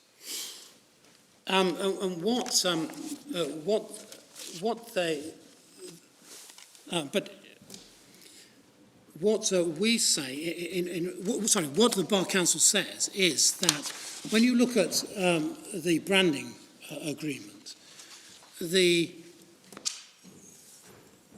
what they say is they say the goodwill of a law firm is attached to its name. and they say, if I may put it, I'm sure Mr. Lord Punnock will put it much more elegantly than me. They say the essence of a law firm is its goodwill. The goodwill is attached to its name. And because the name is Walkers Global's name and is extended to Walkers Bermuda under a license, they say, therefore, it follows that Walkers Global controls Walkers Bermuda. And what we say is, we make a number of points in relation to this. And we say that we don't, in our respectful submission, the only value of a law firm is not in its name. In Walkers Bermuda, and we submit in most law firms, what is of real value to the law firm is its employees and personnel and the quality of legal services which they provide. And that, we submit, is what brings people back to law firms, because they are content and are pleased with the legal services which is being provided. So we say a lot of the goodwill of, indeed, a lot of the goodwill of a lot of the goodwill attaching to a law firm is the reputation which that firm enjoys by reason of the quality and performance of the services provided by its personnel, not just by being called Walkers. What we say also is this: the goodwill which Walkers Bermuda develops, cannot attach to Walkers Global, because Walkers Global are not entitled to practice law in Bermuda because of the provisions of the Bermuda Bar Act. They're not qualified to do so. So they cannot. So any goodwill which is built up by Walkers Bermuda cannot attach to Walkers Global. Yes, but the opportunity to generate the goodwill must surely be contributed to by the circumstance that you have the name. It is. And I accept that. And as my Lord Briggs rightly pointed out, that's what the hope of getting some business through that, being associated with that brand, is something for which they're prepared to pay the licence fee. But of course, on termination... Can I just look at your last point, that Walkers Global can never get the benefit of the goodwill being built up by Walkers Bermuda, because Walkers Global can't practice in Bermuda, but they could presumably set up another franchise arrangement and transfer the name by giving notice to terminate the franchise agreement with Walkers, yes, what is currently called Walkers Bermuda, which will probably have to change its name as a result, and giving it some other setup that they promote in Bermuda. My Lord, my Lord's absolutely right. And whether that will transfer what you might call confidence in the quality of the staff is another question. Is another question. But I'm not sure your submission doesn't go a bit too far in saying that Walkers Global can't make use of it. My Lord, they can only do it, but they have to do it through another franchising arrangement. Your Lordship's absolutely right. I did put it too high. But it has to be through some other similar arrangement. But they can't themselves establish themselves in Bermuda. And of course, upon termination of the branding arrangements, the law firm at Walkers Bermuda will continue to exist. and i.e. the company will continue to exist, and it may rely on the reputation for the good work it's performed, and so on and so forth, and any good work it is established in that way.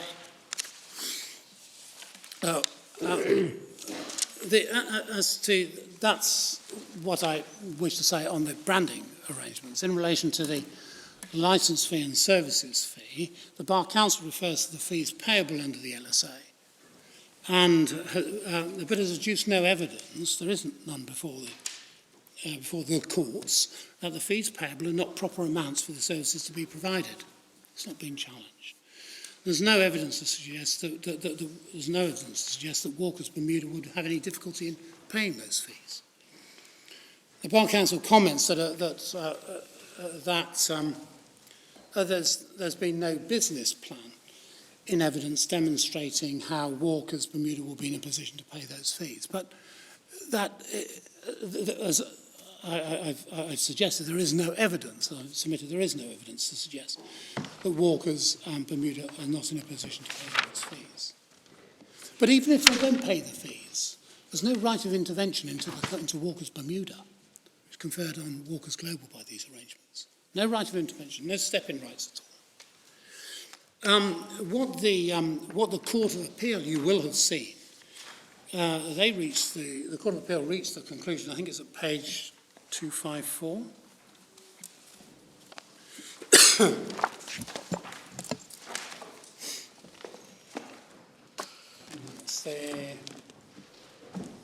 Yes, it is. It's 254. It's at. No, it's not.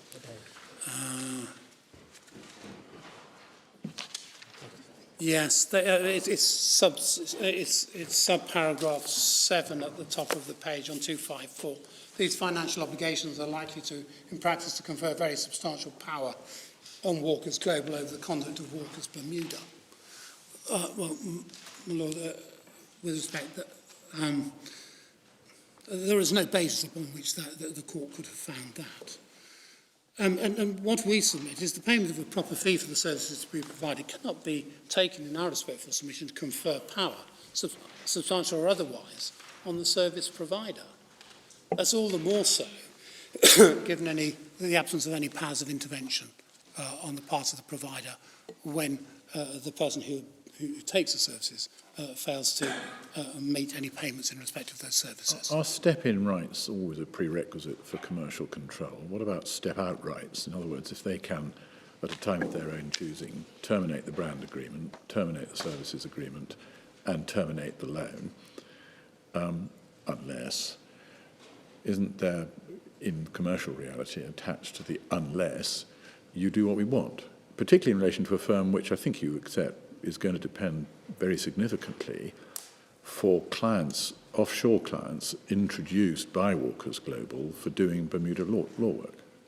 Yes, I mean, of course, there are powers of termination.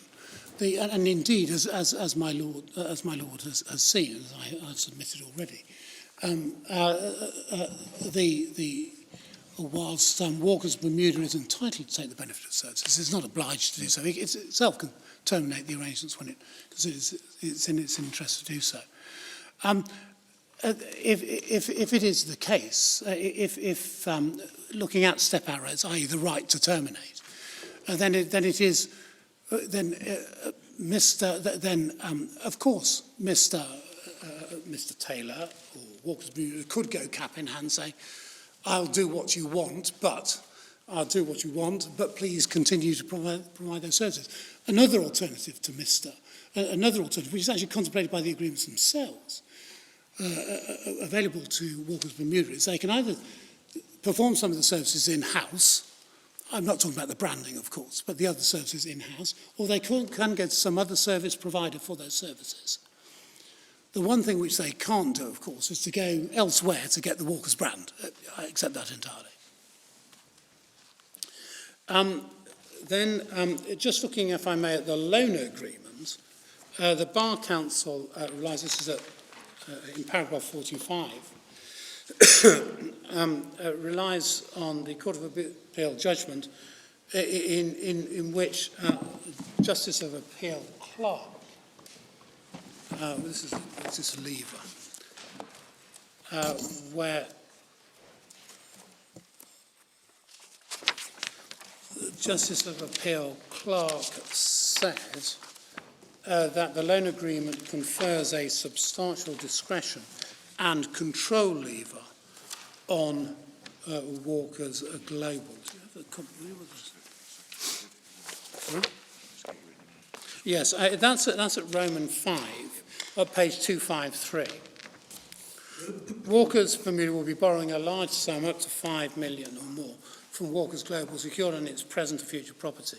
The terms upon which it is to do so, with payment whenever Walker's Global directs, provided only that Walker's Bermuda is able to do so, however difficult that might be, confers a substantial discretion on Walker's Global and provides it with a powerful control lever.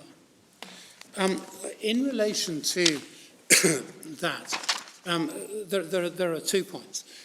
Firstly, Walker's Bermuda is not bound to draw down the whole of the loan facility. That's an obvious point. The second point is this. If I may invite your attention to the record at page 124. This is in the loan agreement, and it's the covenant to pay interest and prepayment in clause 4. And it's really, it says the borrower hereby covenants to repay to the lender the loan and to pay interest thereon. Such interest should be paid within 7 days, etc. In respect of the quarter to which it relates, provided, and then on to 4.2, repayment of the loan shall be made in such amount or amounts and at such time or times as the lender shall specify to the borrower. And I think Lord Pennock relies on that and says, well, that provides some control. But then that control, that alleged control, is somewhat circumscribed by this, provided by the proviso that the lender may not specify an amount for repayment which would cause the borrower to become commercially insolvent. So that's quite a restraint on the ability of the lender to call for repayment. They can't do so if to do so would make Walker's Bermuda insolvent. And yet, as I said, in commercial terms, it puts the loan somewhere between unsecured and equity. Yeah, in commercial terms, yes, it does. But if it puts it quite near equity in commercial terms, that might not be a point that helps you very much. But it is not equity. It is the only right which there has. There's no suggestion that it gives any proprietary rights at all. It is purely a contractual right. Yes, it's clearly in the context of a sort of franchise arrangement that they don't want their franchisee to damage the Walker brand by being insolvent. Absolutely. So one can't say this is just a loan arrangement. It's you have to look at the thing as a package. My Lord's absolutely right. I will have finished within my time, my Lords, if that was about to concern you. In relation to marketing hype, I don't know whether I need to go through this, but the Bar Council relies on marketing statements made by Miss Pearce of Walker's Global in press releases, which suggested that Walker's Global was expanding into the Bermuda market for legal services. What we submit very quickly in relation to those are, those statements were marketing hype made by Walker's Global, not by Walker's Bermuda.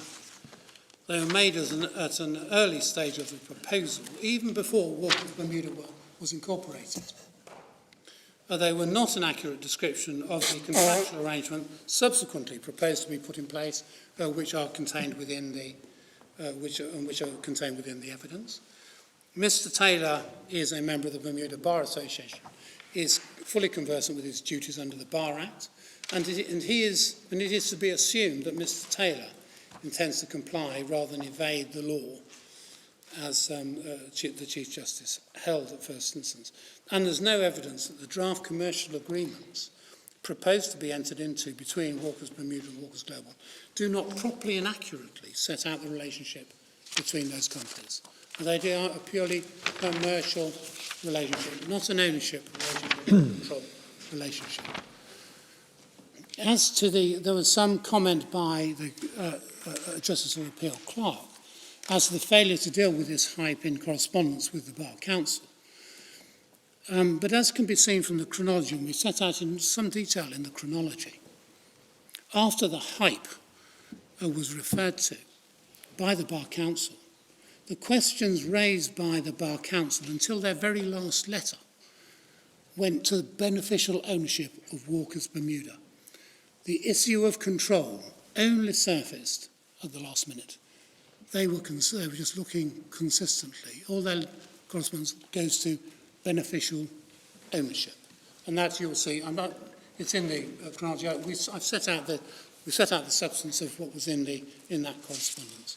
And so there is nothing in, and this court should not be alarmed by the failure by Mr. Taylor to have dealt with that marketing hype, for the reasons I've given. He set out fully and frankly what the position is in relation to the arrangements, and you may assume that there is no evidence to suggest that they do not accurately characterise the relationship between the parties.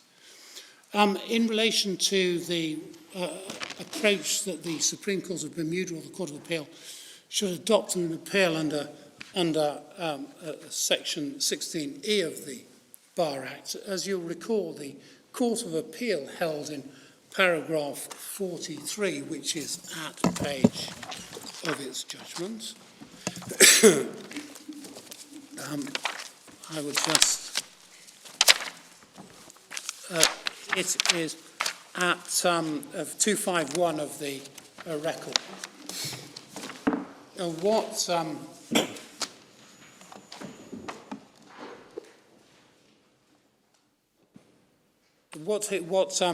Justice of Appeal Clark says 5 lines up from the bottom page, we're not addressed on the approach the Supreme Court or this court should adopt, but on normal principles, the appellate court needs, as it seems to me, to be satisfied the Bar Council has gone wrong in some way and that absent the error it ought to have been satisfied a licence should be granted. In the absence of some error, I would not regard the Supreme Court as entitled simply to substitute its own decision. And then he says at 45, in light of all the material before us now before us, I am not satisfied. The Bar Council was in error in the determination which it reached. At the very least, it was entitled to have serious doubt as to whether Walker's Bermuda would in fact be controlled by Bermudians, and not to be satisfied on the material before it that it would be. Well, of course, as my Lords and my Lady knows, that Walker's Bermuda's appeal is brought under Section 16E of, which is where? Section 16E of the Bermuda Bar Act, sorry, which is in the authorities bundle.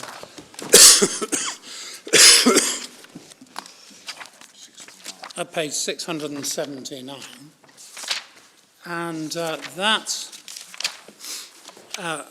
provides 16E in the middle of the page, appeal. Any barrister or company aggrieved by a decision of the Council to refuse an application for a certificate of recognition or to suspend or revoke a certificate of recognition may appeal to the Supreme Court against that decision within 1 month of being notified of it. And then subsection 2, section 13, and any rules referred to in that section apply to an appeal by a barrister in relation to a practicing certificate apply with any necessary modifications to an appeal under this section by a barrister or company. Section 13 of the Act, which is there referred to at 674, says any barrister aggrieved by the decision of the Council refusing an application under this part may appeal to the Supreme Court. And then upon hearing any appeal under subsection 1, the Supreme Court may make such order, including an order for costs it thinks just, and then it deals with a practice and a procedure. Certainly in our respect for submission, it's not clear that sections 13 and 16E do not themselves give clear indications to the test to be applied on an appeal.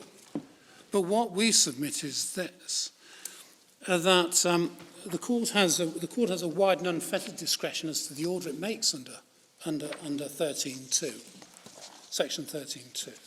So what order it wishes to make on an appeal under 16E.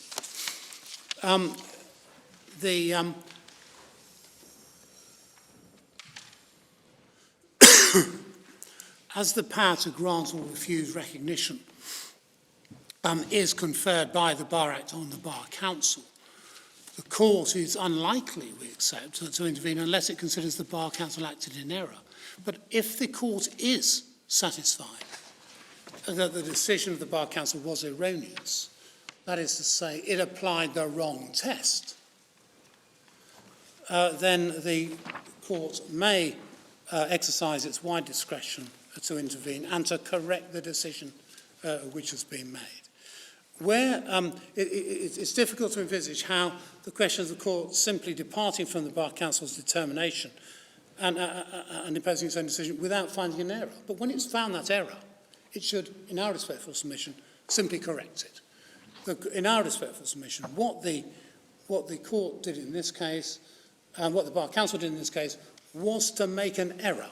It applied the wrong test in relation to control by Bermudians in the Companies Act 1981. That is manifest. The court can deal with that issue. Is this company, Walker's Bermuda, in the circumstances going to be continue to be controlled by Bermudians or not? And if court is satisfied that it would be, then there's no harm. The court should just simply reverse the decision of the Bar Council. And I think my friend accepts that if this company is a company controlled by Bermudians and will continue to be such, then it's right that the certificate should be granted. Just before you finish, of course, do the rules of court referred to in section 13.3 help at all? I mean, our rules of court quite often do set the appellate standard of review. My Lord, I'm going to have to come back to you on that. Can I just mark it down for reply? I'm not going to, okay. And I'll let Lord Panic. I'm rather assuming they don't, because I'm sure we have looked at this, and I don't believe they do. But I want to be certain before I answer that. My lords and my lady, unless I can assist you further, I want. Yes. Can you remind me what did the Chief Justice? What order did he make? The Chief Justice, the order of the Chief Justice is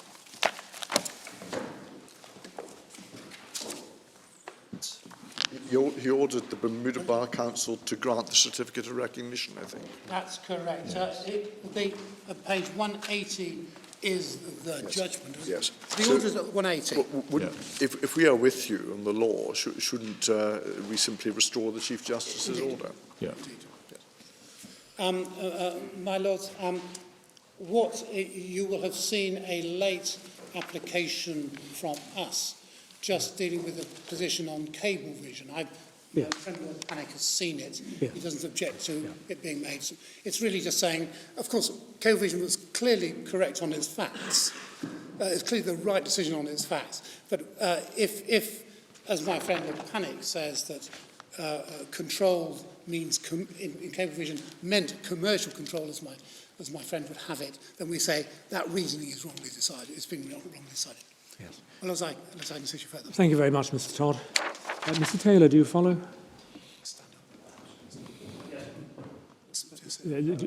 Nothing to add. Very much. Lord Panic. The Bar Council submits that Justice of Appeal Christopher Clark was correct in his conclusion at paragraph 41 of the judgment for the Court of Appeal. Can I take the board, please, to page 251 of the record? Conclusions. His Lordship there says control is not limited in the way the Chief Justice held, because, of course, the Chief Justice accepted my friend's submissions. Justice of Appeal Clark says a company owned and directed by Bermudians may be controlled directly or indirectly by non-Bermudians. As a result, or because of the commercial arrangements which that company has with another party, and C, the court is concerned with the substance and reality of the matter. It's astute to examine any arrangement, artifice or device. That, of course, is the section 1132 rubric, in order to discern the real as opposed to the apparent position. My submission will be that that conclusion is supported by the language of the third schedule. It's supported by the public interest purposes of these provisions read in the context of section 114 and section 114B. It's supported by Lord Staines's approach in Bermuda Cablevision, although I entirely accept that the facts of the case, most of them, were concerned with corporate control, but the reasoning of Lord Staine supports our approach, and I say the board should be slow to depart from Lord Staine's reasoning. I say our approach, the approach of the Court of Appeal, is also supported by my friend's focus on the fact that the earlier Act, the 1981 Act,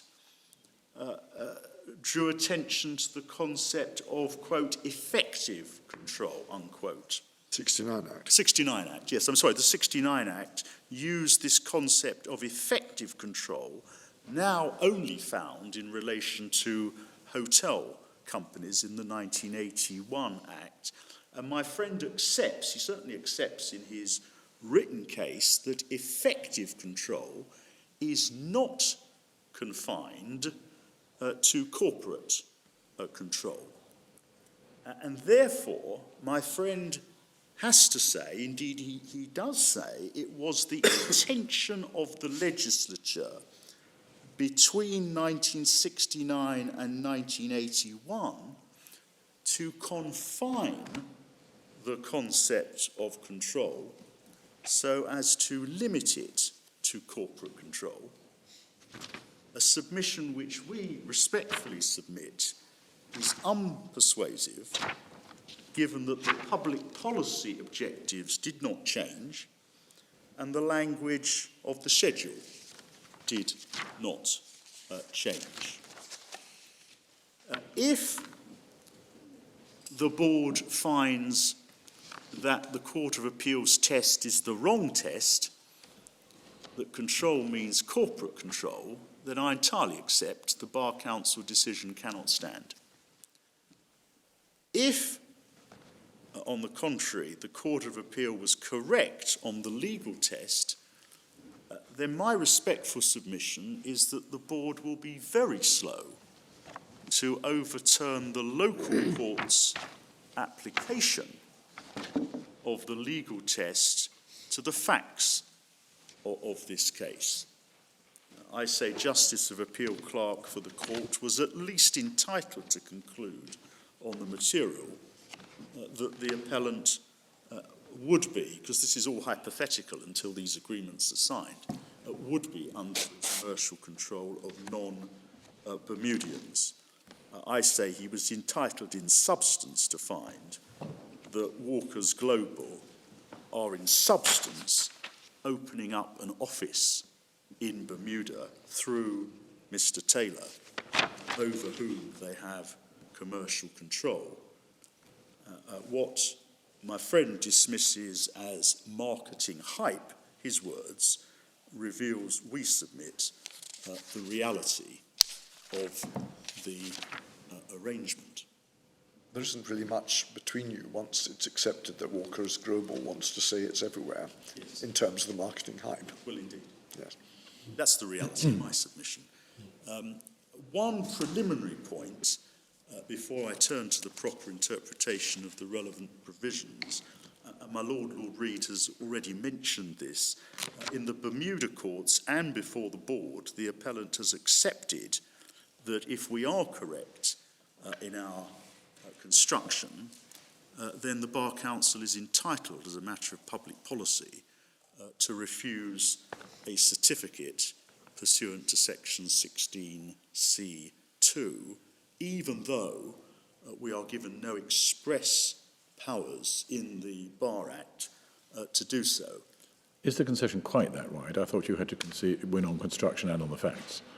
Your Lordship, of course, correct, yes. If we're right in the approach that we have adopted on the law and the board does not overturn the decision below on the facts, then we are entitled, as a matter of law, to apply public policy and to say we will not give a certificate, not least because we must be entitled to prevent a person from committing what would be a criminal offence. And my friend has not disputed that. I draw attention to it, and I draw attention to the authorities we've mentioned in paragraph 19 of our written case, but I wasn't proposing to take further time on that in oral argument unless invited to do so. Can I just mention one matter before you, as it were, get going, just in case you want to look it up over the short adjournment. I was going to ask you, we don't, in the form in which we have the 1980, if we're going to go into archaeology, as it were, the version of the 1981 Act we have doesn't include the preamble, and that might conceivably be relevant. We will have a look at that and we'll Thank you.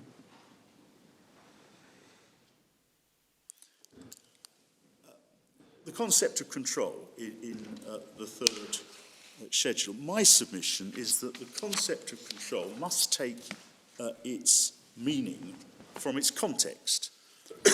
And its context has two elements. First, the language of the provisions of which it is part, and second, the statutory objectives which it is seeking to promote. And that was a point emphasised by Lord Steyn in Bermuda Cablevision. It's at page 545 of the bundle, page 207 G to H of the report. And I won't take the board back to it unless invited to do so. But I say that's right.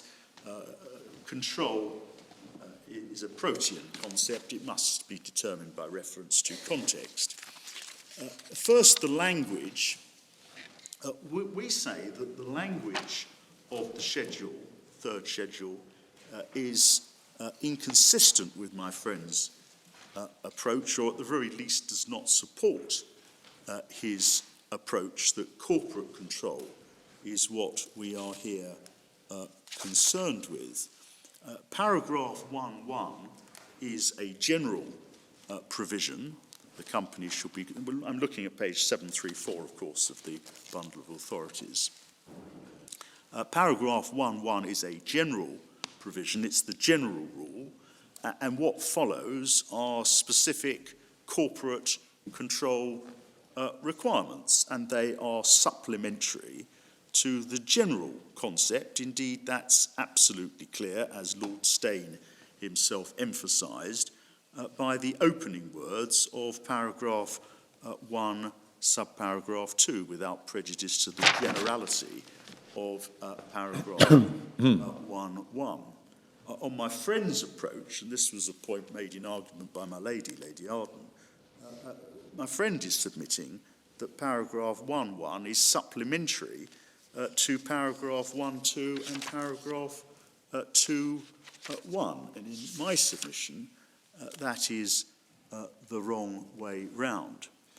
My friend submitted this morning that on his approach, paragraph 1.1 is not redundant, and he gave the example, suppose those who have 60% voting rights are required to exercise their voting rights at the direction of a third party. In my submission, it's a very fine distinction, given the public policy objectives of these provisions, between acting at the direction of a third party and commercial control by a third party, which in substance and practice means that you have no choice but to act in the way that they dictate. And my friend's submission, I say, begs the question as to what direction means in this context.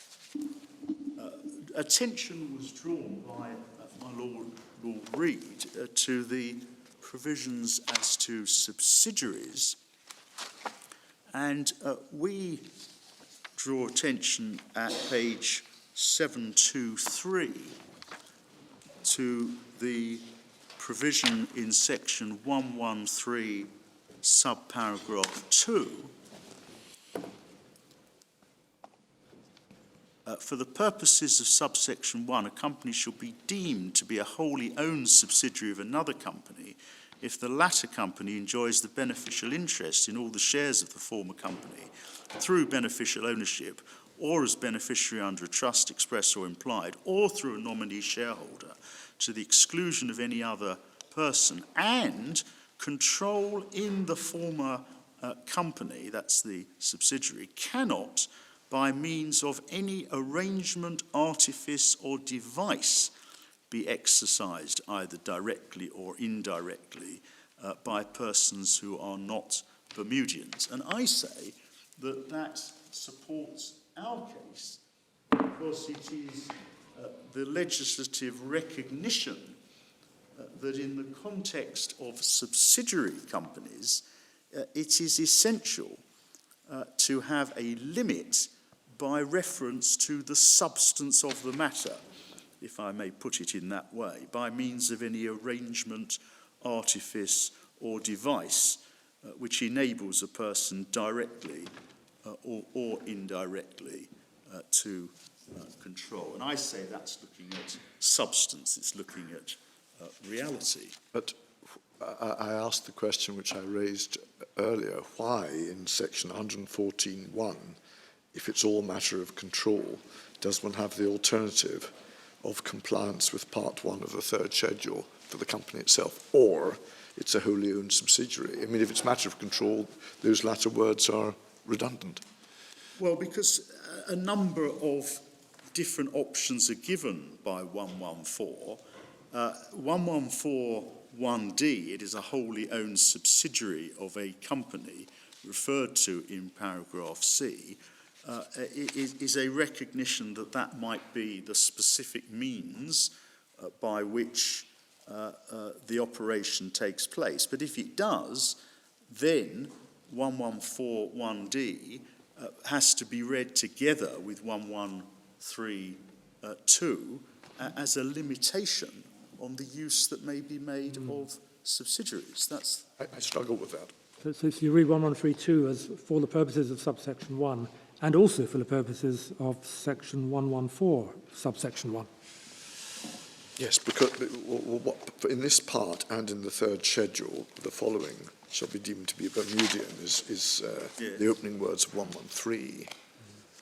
Well, 113 is dealing with who is deemed to be Bermudian, and it gives a number of examples. E is the wholly owned subsidiary, and 1132 then imposes the limit. It's not enough to have a subsidiary if it's an arrangement, artifice, or device.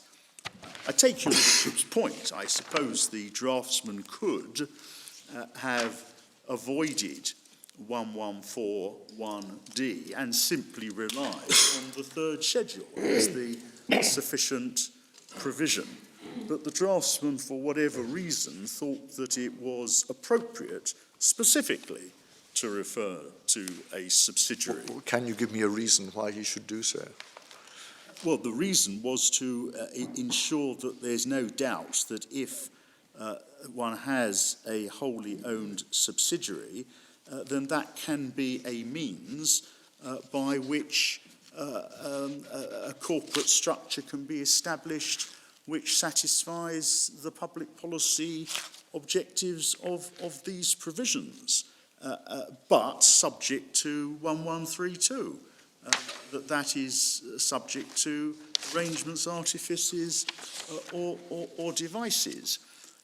And my submission is it would be a curious interpretation of the meaning of the primary provision, Schedule 3, Part 1, if it is to be defined by reference to the possibility of proceeding by reference to a subsidiary when that option is itself subject to 1132.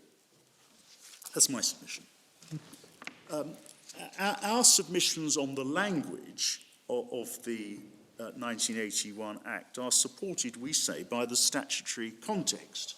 And the statutory context, of course, is 114, but it's also 114B, because 114B shows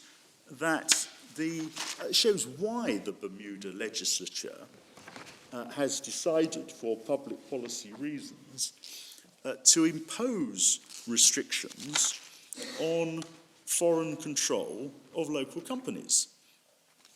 And what the legislature has done is to create a system of regulatory control which confers a very broad discretion on the minister. A very broad discretion the board will see in 114B. The minister may, in his discretion, grant a licence, but if the minister is of opinion it would not be in the public interest to grant a licence, he may refuse to grant one without giving any reason for so refusing.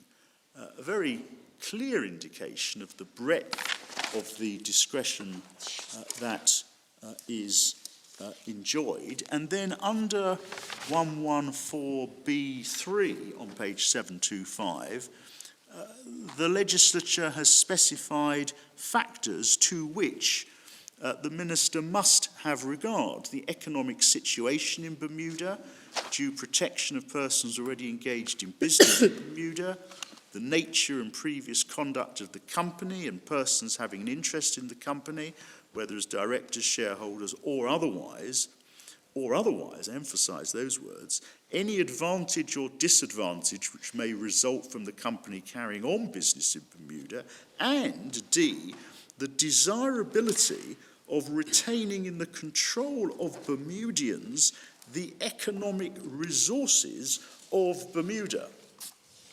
And that was the factor that Lord Steyne drew particular attention to.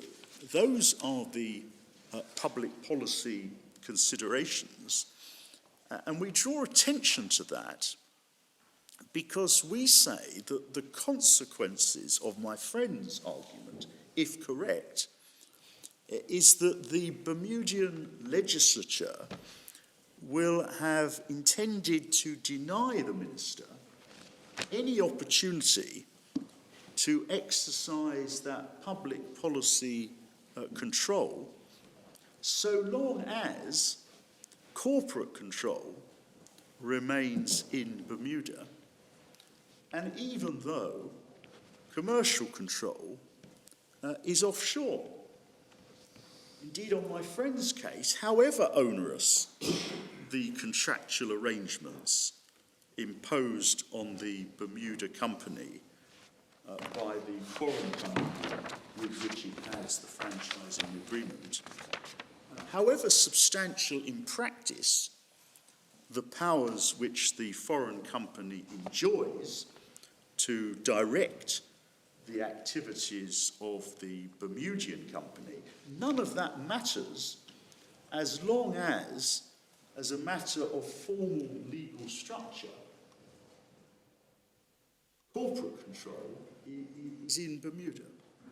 And I respectfully submit that given the public policy that is indicated by section 114B, and given that this legislation has regard, as Lord Steyne said in Bermuda Cablevision, to the need to avoid arrangements, artifices, or devices, I say it is most unlikely that the legislature intended exclusively to focus attention on corporate control.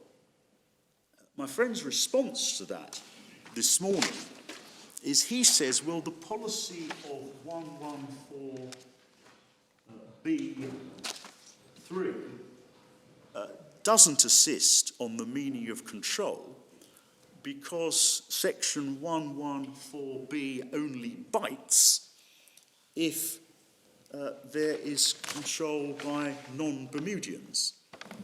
And of course he's right about the way the legislation fits together.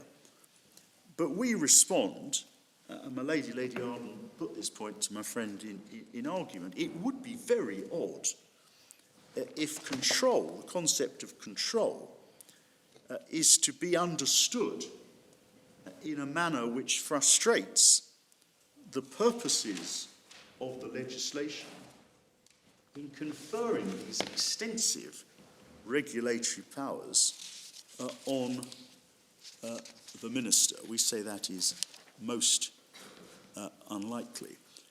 Your lordships and your ladyship have seen, and I don't want to make a meal of this, but can I draw attention to it, that this is very much a matter of current interest in Bermuda, because we've attached to our written case the very recent statement by the Minister of Finance. It was 14th of December 2018. It's page 400 of the materials. The written statement of the Minister of Finance to the House of Assembly as to the policy that is to be adopted. And I draw attention to it not, of course, to ask the board to express any opinion on its wisdom, but to reinforce the point that it is inherently unlikely that the legislature intended that this regulatory policy, or any other policy, could be avoided by an international firm entering into an arrangement by which it has extensive commercial control over a Bermuda company, so long as legal ownership of that company remains in Bermuda. Mr. Todd told the board this morning that an application has now been made under section 114B. I say nothing, of course, about whether an application would succeed. It may well do so. Our submission is that where there is commercial control offshore, the need for a license is the means by which the Bermudian public interest is protected, and it's protected by the minister. The appellant drew attention, my friend drew attention to the legislation that was replaced by the 1981 Act, and my friend drew attention to the fact that the earlier legislation referred to, quote, effective control. Can I remind the board where we find that? It's the 1969 Act, and it's page 636 of the authorities material. And page 636, in the middle of the page, it's section 2 of the earlier Act, page 636. For the purposes of this Act, a company shall be deemed to be Bermudian controlled if the member, and member is defined at 634 to mean the member of the Executive Council for the time being responsible for finance, if the member is satisfied that effective control is not either directly or indirectly or by reason of any arrangement, artifice or device vested or permitted to pass to persons who are not Bermudians.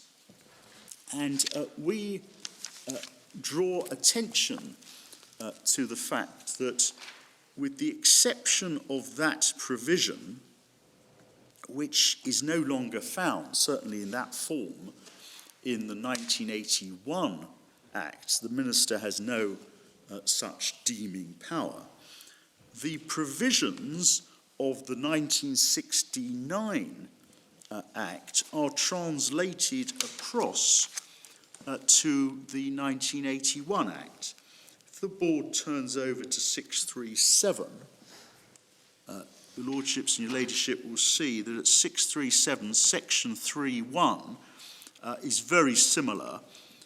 It's less detailed, but it's very similar to what is now section 114. No company shall carry on business in Bermuda unless so empowered by its incorporating act, and it is a local company which at the relevant time complies with all the provisions of the first schedule, or a wholly owned subsidiary of such a local company. So that's the first option. Or it's licensed by the Minister under this Act, and it's carrying on business in accordance.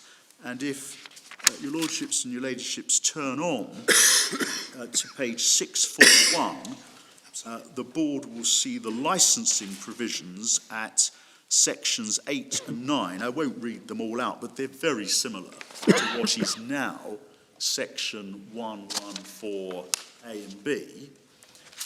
And if the board turns on to 646, at the bottom of 646, the board sees the first schedule, which is the equivalent of what is now the third schedule. But the first schedule, in the last two lines of page 646, the local company shall be Bermudian controlled, and over the page we have, in very, very similar terms, what is now in the third schedule, 1.2, without prejudice to the generality of 1, at least 60% of the total voting rights must be exercised by Bermudians, and paragraph 2.1 deals with the directors. So there's been no substantial change between 1969 and 1981 in relation to the substance of the legislation, either in relation to the schedule as to the provisions on control, or the public policy provisions in what is now section 114. Now, my friend's submission in his written case, can I take the board to this just before making convenient to adjourn? If the board will go to my friend's written case, which starts at page 342, can I ask, please, your consideration of page 346, paragraph 13.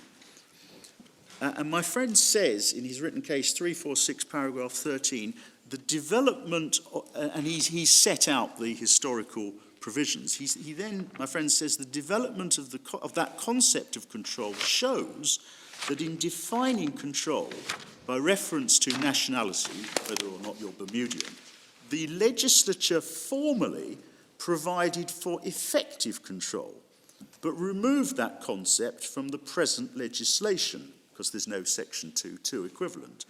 That change is consistent with narrowing the concept of control so as to be concerned with corporate rather than commercial control.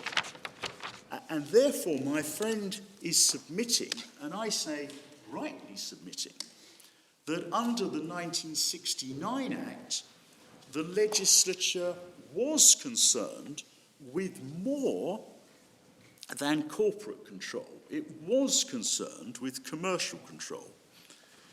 And therefore, the question for the board is whether the move from 1969 to 1981 and the removal of the concept of effective control in what was section 2.2 means that the legislature is no longer concerned with anything other than corporate control.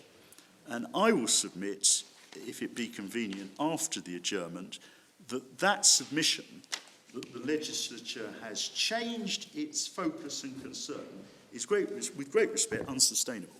That's my position. Perhaps I want to just draw attention to the fact that we haven't got section 139 of the Companies Act 1981, which deals with the minister's powers to revoke. And one of them is if there is a substantial change in effective control. I'm very grateful. We'll have a look at that.